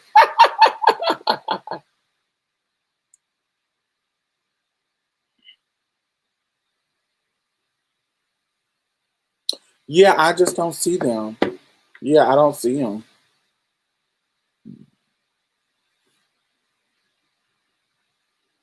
Is Twitter the new Tumblr? Yes. I don't know if it's the new Tumblr because Twitter been lit on the freak side. But yes, because Tumblr don't give me what I need no more, I had to switch over to Twitter.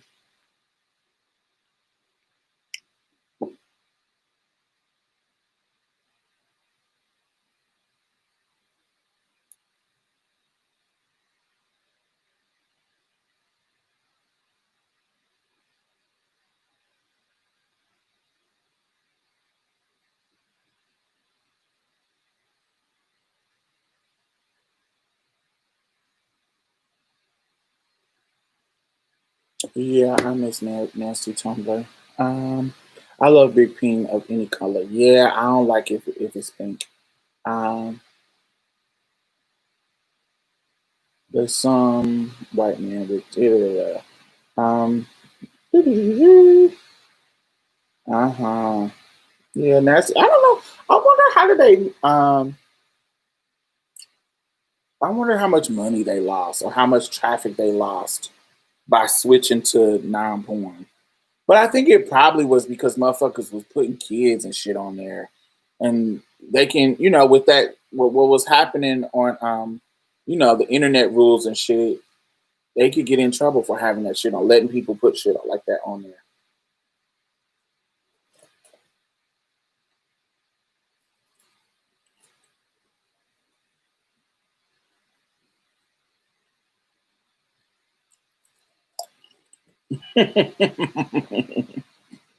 Mm-mm.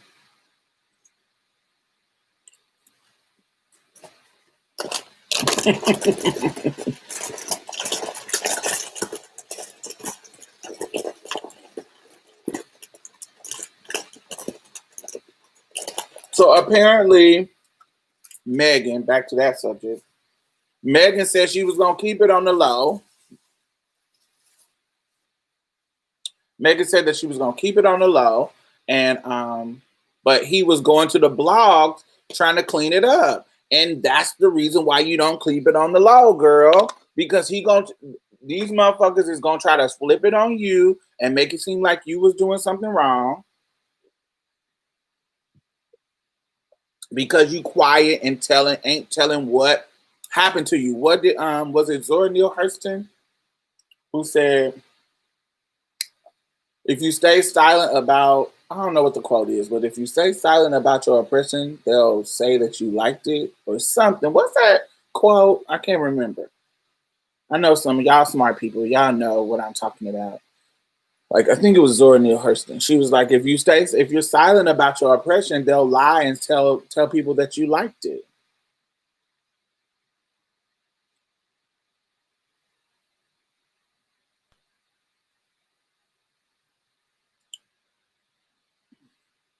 I only use Tumblr to find. There's still some porn Tumblrs that's still up that they ain't caught yet. Because you can go on Tumblr. Let me go on there right now. And yeah, there's still some Tumblrs that got some porn on there that they ain't shut down yet because their community ain't flagging them.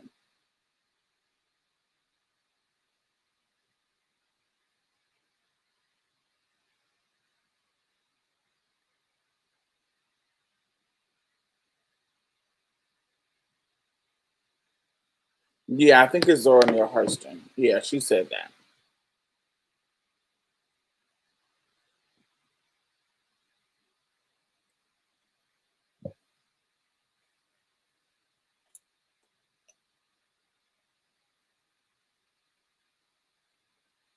Hmm. Yeah, it's still some pages that haven't been deactivated.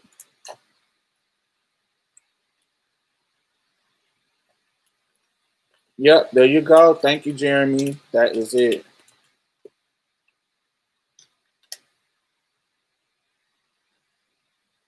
Hey, Anna Moore.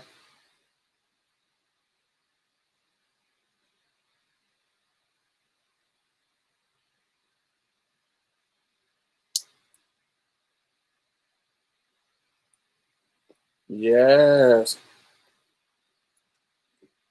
Hmm. Boom, boom, boom, boom.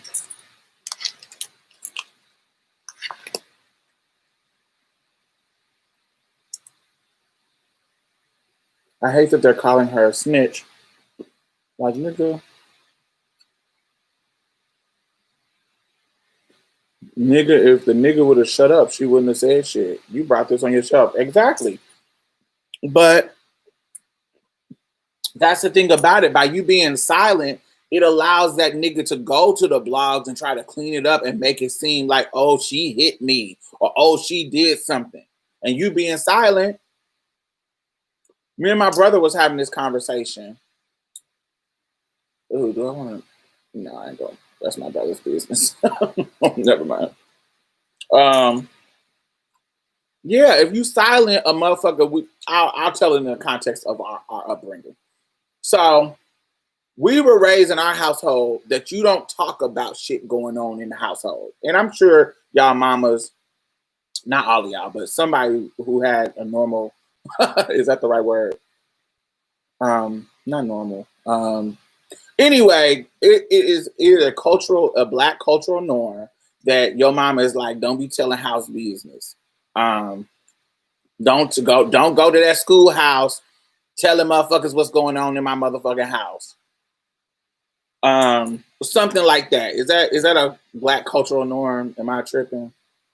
I don't know. It's just you don't tell house business. You don't go to the school telling house business. You don't go to your grandma's house telling the business that's going on in your mama's house. You don't tell business.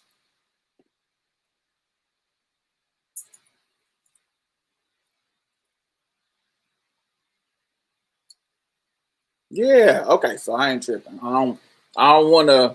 Black folks ain't a monolith. I don't want to wear that out. But motherfuckers was around my culture in my neighborhoods. That's how the house was. Now that can be a double-edged sword, yo. That can be a double-edged sword because if you get molested, you want to go tell some motherfuckers, or if you get neglected, all that kind of stuff. So my brother is going through a situation where he was raised like that. He was raised like you keep house business in the house business, but his wife ain't. So he going through a situation where he been silent about house shit, and she ain't. And what she telling ain't the truth. And because he's silent, the lie is circulating. And so, and now that everything is hitting the fan, he realizing that it was a lie that was being circulated. And because he was silent about what was going on in his house, now he got to fix it. And that's what I mean. Like, she was silent, and Tory get to go to all the people and clean it up, trying to protect his bag.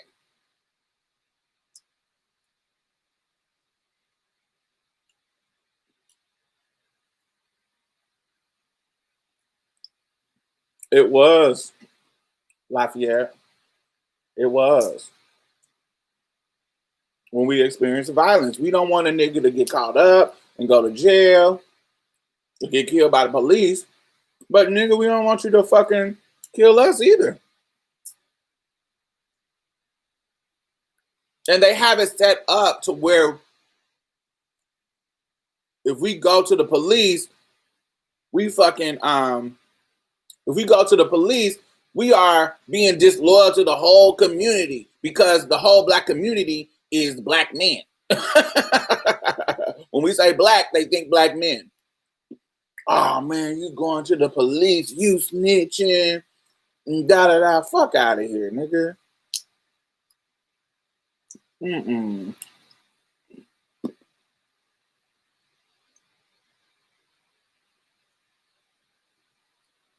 Yeah. And the law as written isn't on our side when you keep it real after you didn't say shit. Exactly. Yeah, we know how it is. And they acting like they don't know. They play dumb. Megan was in a horrible situation, shot by a black man and in fear, mistreated by police. They kept asking her to tell the story. When she does, she is now a stitch. Can she heal the trauma in peace? Right. Mm-hmm. The police never do shit anyway, though. I was sing like a canary. Soon as the cop's there, I'm crying and being a damsel in distress. Karen. The black Karen. Karen Clark Shear, baby.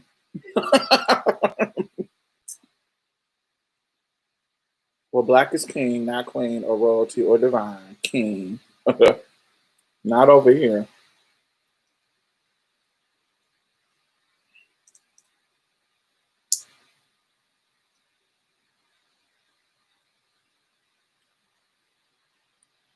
Mm-mm.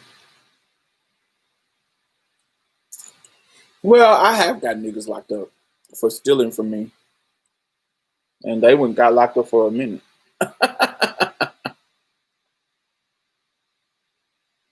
Black women don't always get the luxury of. Well, Tia, she's a light-skinned black woman. Sometimes light-skinned black women can have access to that luxury, especially if they know how to put on their code switch white woman voice. Not all the time, but sometimes.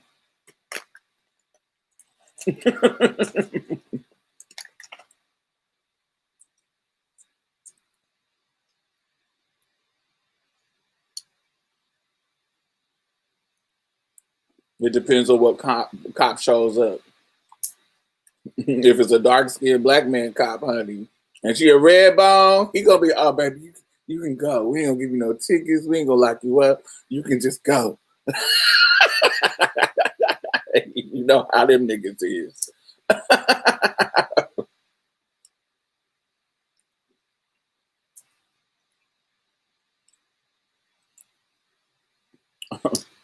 But what you about to do after you leave here, though? I get off work at this time. That happened to me years ago. Well, this nigga had pulled me over, and I don't have a license now, and ain't never had a license in my life ever. But I know how to drive, and I've owned multiple cars. I just pay cash with them. I was driving, and this black dude stopped me. Baby, I was super nervous, thinking I was gonna have to go to jail because I was driving. No. I'm talking about Ari, Nubia. I'm not talking about Megan. I think Megan is brown too. I was talking about Aria. Aria said she was gonna be damsel in distress. Aria is light skinned trans girl. Mixed. Them biracial hoes. They got all the colorist privilege.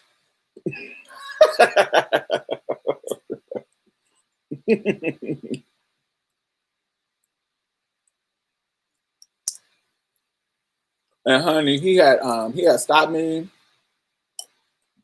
I didn't have no license. The car was mine. It was registered in my name. Baby, by the end of the conversation, that nigga wouldn't talk about no kind of ticket or nothing.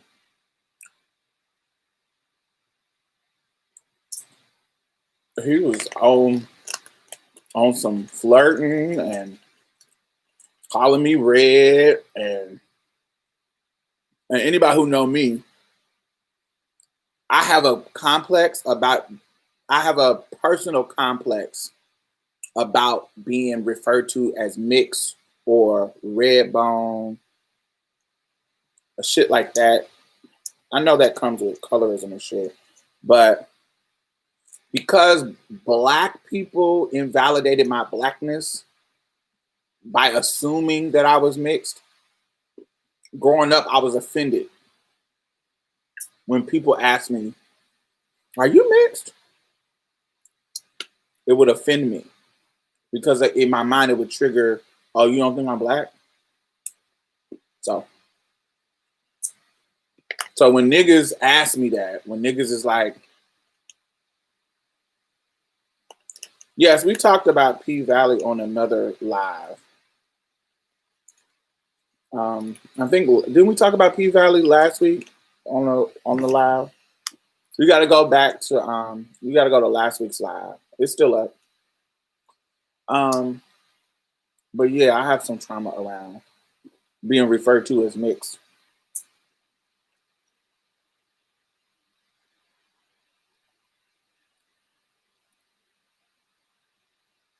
Yeah, Phoenix, we talked about that earlier.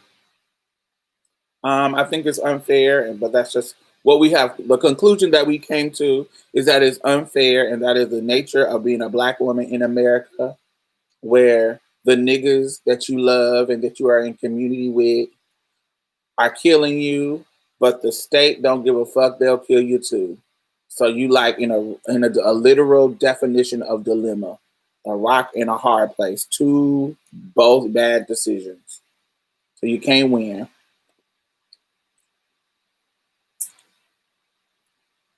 I haven't watched the recent episode of P Valley with um with Loretta Devine. When I imagine what God sounds like Loretta Devine. Is that weird?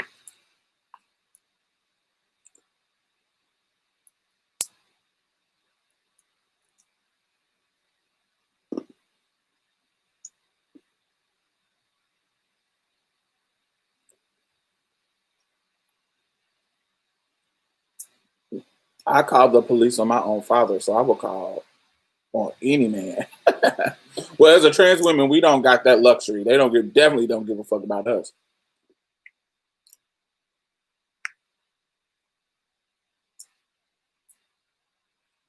Yep. Women who are immigrant who here experience the same dynamic. They are here illegal and can't go to authorities for risk of deportation. Yep, that and risk of others being re-traumatized. They'll get sexually assaulted by police officers and blackmailed into having sex with the police.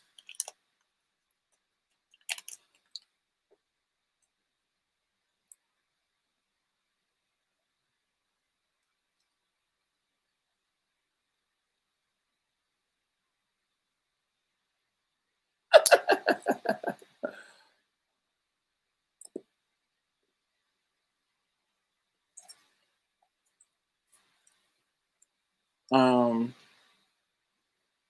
my homegirl. This is why you got to expand your friendship pool. There was some shit that I didn't know about immigration. Um, from a personal, someone telling me from their own lived experience. Like you can read books, but my mind works with books, it's like I memorize a stat, I'll memorize in relation to myself, all that kind of stuff. Greta Divine can never catch her breath. Harry, you are silly. Oh, Harry, I wanted to call you. I wanted you to get on. I wanted you to get on Zoom. I wanted to send you an invite, but I didn't know if you was at work. I wanted me, Barrett, and I ain't talked to Barrett in years because we got into it. Me, Barrett, Day Day, and Pam got on a Zoom call to kind of work out our problems. It didn't go well, but I wanted you to be on there so you could cackle. And we were talking about how he was hating on you fucking Day Day. But anyway, that's personal business. But it was funny. We was in there cracking up. It didn't go well. No, hell no. We ain't cool. Fuck that nigga. And his dead ass daddy. Fuck him. We not cool. Mm-mm.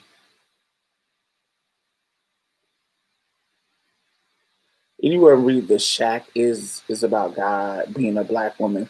There's a movie based on The Shack, isn't it? Yeah, that has Octavia Spencer. Ain't that the movie with Octavia Spencer?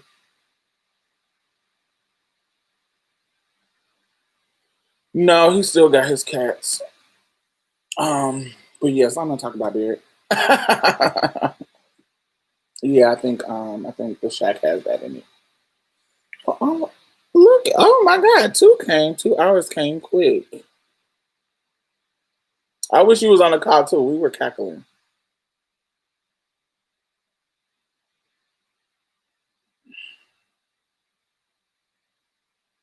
Yes, you didn't know Poo Poo died, Harry. Yes, he died in either. Let me look. Let me look at our text.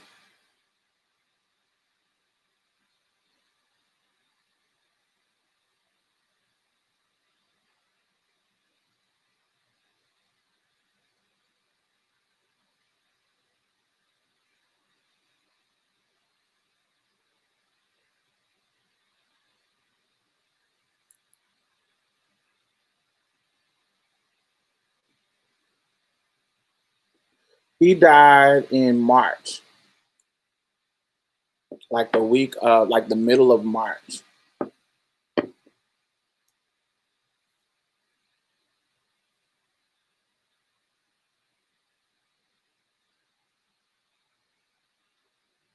Yep. So, but for those of you, why Deneen, when I say fuck him and his dead daddy, that the thing about it is Barrett, we were in like this group called Mayhem, and we would, tell like morbid jokes and read people's parents, read people's kids, read people's dead people. Like the whole point of the group was to be assholes. Everybody was in it. But when people in his family started to die, he switched it up, like, and started changing and acting funny, being hypocritical, and it became a problem, basically.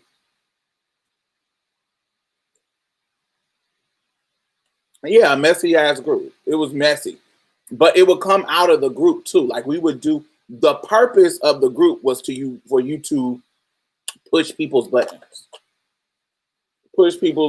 go too far, blah blah blah blah blah blah blah.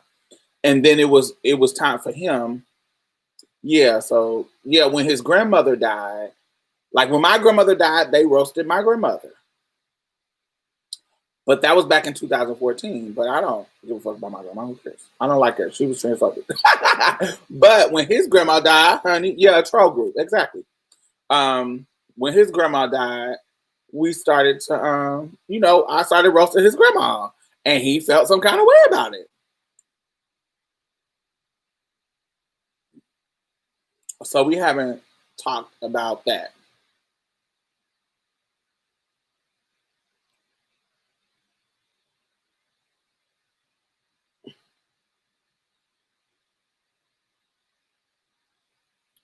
Well, Tia, what it is because everybody is playing with it. Everybody is doing it. It'll get funny. I don't well maybe not with you, but I don't know. But it would get funny. Like it would get like, oh, everybody is in the group and it's kind of funny. And everybody can get it. It ain't no everybody. The point is whoever. And it's been going on for 10 years. Like, and it used to be super bomb because we could get celebrities and shit too. So Y'all remember back in the day, Facebook, if you put somebody in the group on Facebook, they couldn't get out of it. Like if you add them to the group, they'll get the message no matter if they delete the message or not. It was broken. You feel what I'm saying? So we would add people's mamas in there and roast their mama. We would add their grandma, steal their pictures and use them as memes, their brothers. We would call people jobs and get them fired for stuff that they were saying on Facebook. It was a mess. It was intended to be a mess. And we actually had a point system where, you know, you get points based on what happened, what you do. So it was all fun and games.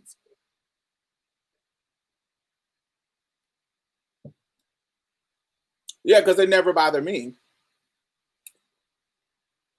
So, you know, you keep your information tight and under wraps so nobody can get you, don't catch you slipping. It was what it was. It was sickening. But when his people died, he flipped the script. He started getting offended, and he was the main one. He was the one who created the group. And so after 10 years, you can't flip the script. You can't flip it.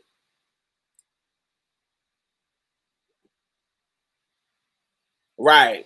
We call them breaking points. The key is you got to get people to break.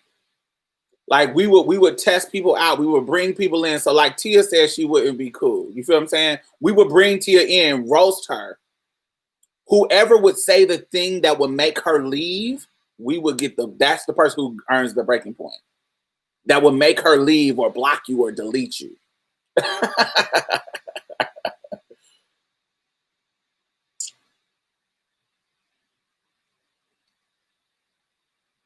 And yes, Barrett used to carry, and he was the main one. So it was me and him that will always have the most points because I would be extra and he would be extra and it would be fine.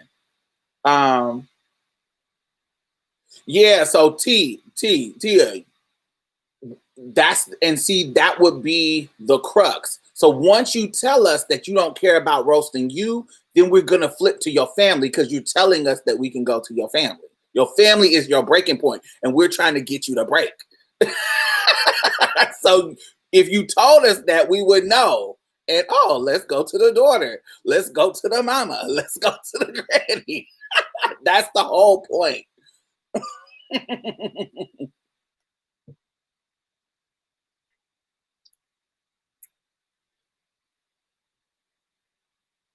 Selena Powell, I don't know her.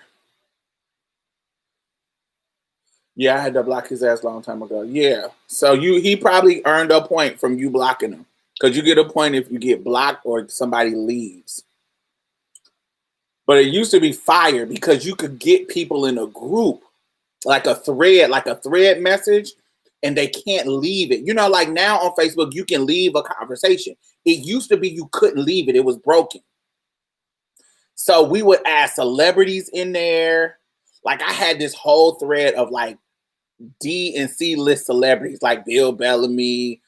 And I used to shake up. They used to use the thread as promotional. And I would be putting gay nudes in there. I would be making it gay as fuck. I would be roasting people, all this kind of stuff. They were trying to find my address so they could come holler at me because I was ruining their business, their way they marketed. It was so funny. It was hilarious. I miss the good old days of Mayhem. That was my shit.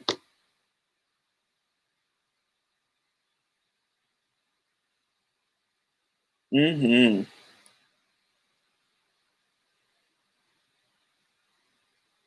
Did you miss my comment? Scroll up. What did you say? I made a Facebook post years ago about a Latina lady that asked me if I was mixed. I said I was kind of offended or if I should be offended. Is that the one you were talking about?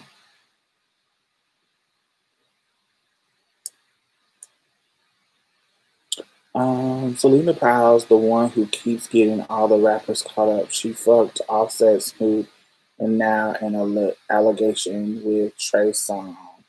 I remember Bear was going in on Gia on Twitter, child. Yeah, that was funny. Gia blocked me by association with Barrett. I ain't never talked to Gia. When I met Barrett was when he was roasting Gia, and her booty cheeks was oiled in her in her porn.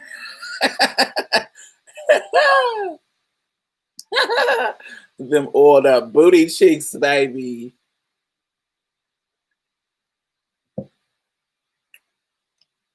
So you think Tory's career is over from here? I hear murmurs of cancellation, but it's going slow as fuck. Well, white girl, what's her name? JoJo. JoJo took him off her album. Took him off her song.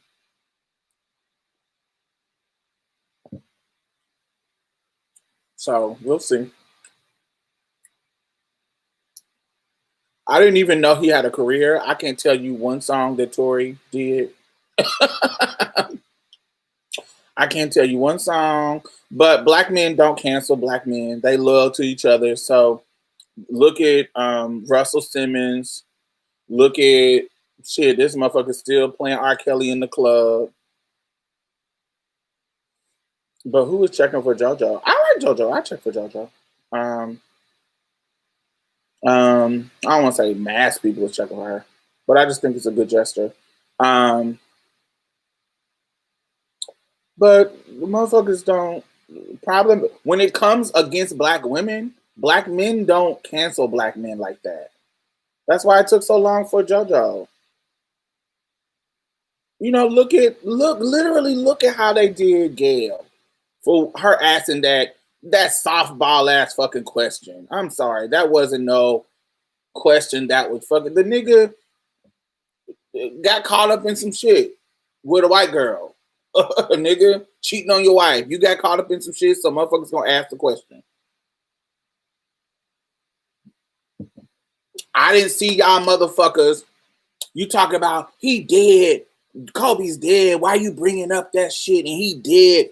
Y'all don't have when Whitney Houston died. Y'all motherfuckers weren't going that hard when they was bringing up her drug use on her death. Y'all weren't going in on her about that shit. But all of a sudden, the reporters gotta respect, and he did. Why you even bringing that up? Fuck out of here. No, they don't. When it comes against black women, they don't fucking cancel them niggas. They ain't never been the one to cancel niggas. They laugh. Look at how they do Chris Brown. Earlier this morning, Chris Brown was trending. He ain't had nothing to do with the Tory Lanez shit, but because he has abused black women in the past, his name gets brought up. And all the black dudes was like, oh, Lord, here they bringing Chris Brown in. He ain't even do nothing. Yes, he did do something. He beat a whole black woman 10 years ago. Yes, but it happened. If I can bring up slavery, motherfucker, I can bring up a 10-year-old abuse and he continued to do crazy shit with that trans girl, Karuchi, or whatever her name is. He continued, honey. Culturally, he's relevant to abuse of black women. So sometimes he's going to be brought up. That's the consequences of you beating up women. Sometimes it's going to be brought up.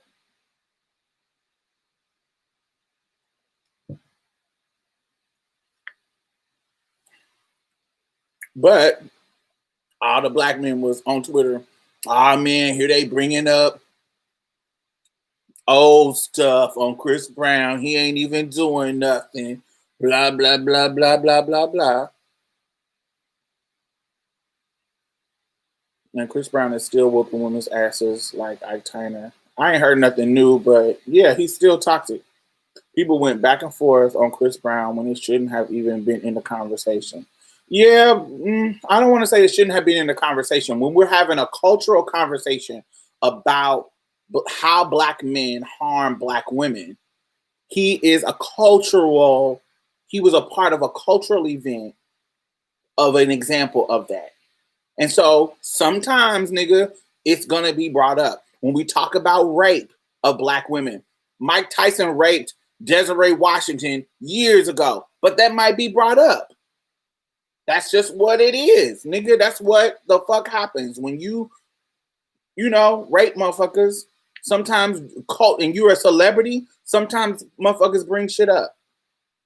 Oh well, you shouldn't have did it, motherfucker. These are the community consequences of you making that wrong move. It's gonna always be brought up.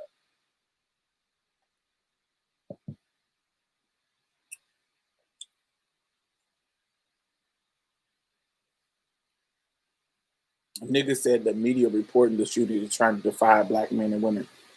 Ain't no dividing. When it comes to intimate partner violence, we are divided. You are the enemy and we are the victims.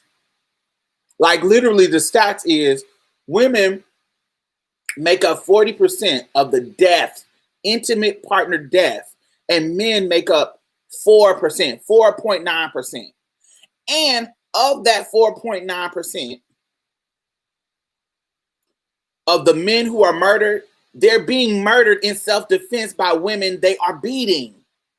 So they are killing them in self-defense. So even within that low number compared to the 40%, that 4.9%, that's still the people who kill them motherfuckers is motherfuckers they kicking their ass. They ain't just killing them, some of them, but even in that 4%, some of the percentage is because you beating them and they have to kill you to get them up off of them.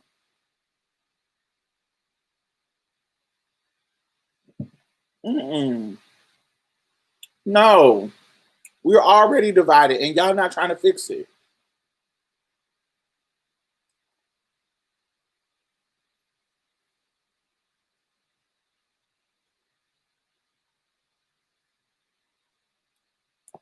Yes, honey. Hold on. It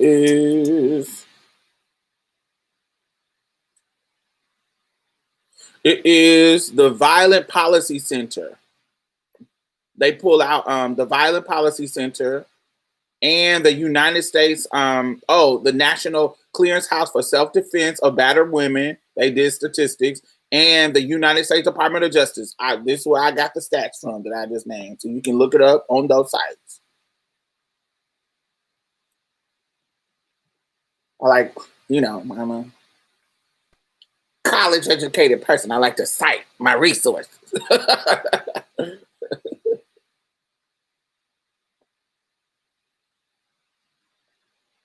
They literally claim to try to stop black men from killing her is divisive, not him trying to kill her.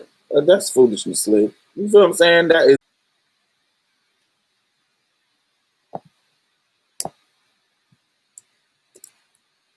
Boom, boom, boom, boom, boom. Called the queer history of the United States.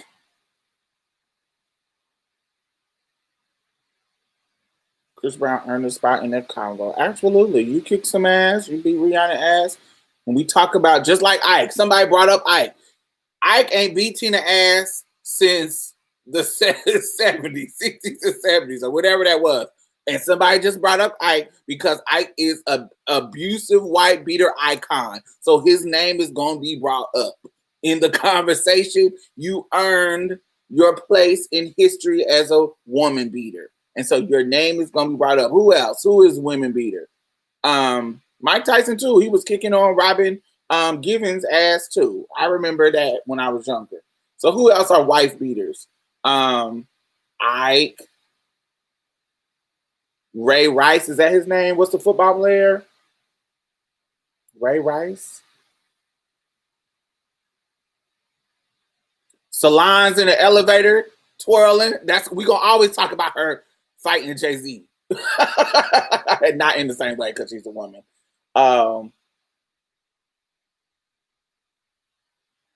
What else? Who else? I don't know. I can't remember anybody else, but that's celebrity. Yes. Yeah, that's just the nature of the convo. You're gonna be brought up. You shouldn't have beat women, and then you wouldn't have been brought up. Keep it low. And maybe if you sat your ass down and change your behavior, we would change it. It would change, and we could just listen to your music. But no, he was continue to throwing chairs and robbing at Good Morning America or whatever he was doing. Maybe not throwing it at her, but throwing it around the green room, acting crazy, the shit stalking and being shady to Carucci. And you're weird. You're weird, buddy. Weird.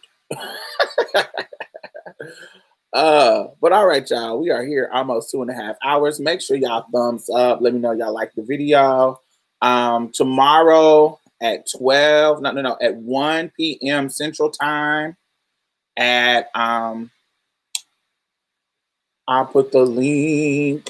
I have already put the link up on the top of the show. Let me see if I can find it so I can repost it.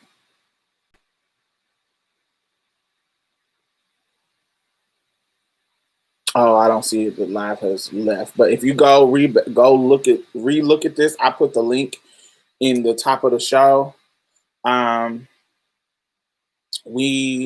am doing an event with Black cis women and trans women where we have discussions about stuff like this, trying to get solutions in our particular community here in Houston. But come listen and maybe you can start this kind of conversation. Yes, it is. It is on my Marsha's Plate Instagram. We have the link and the info there.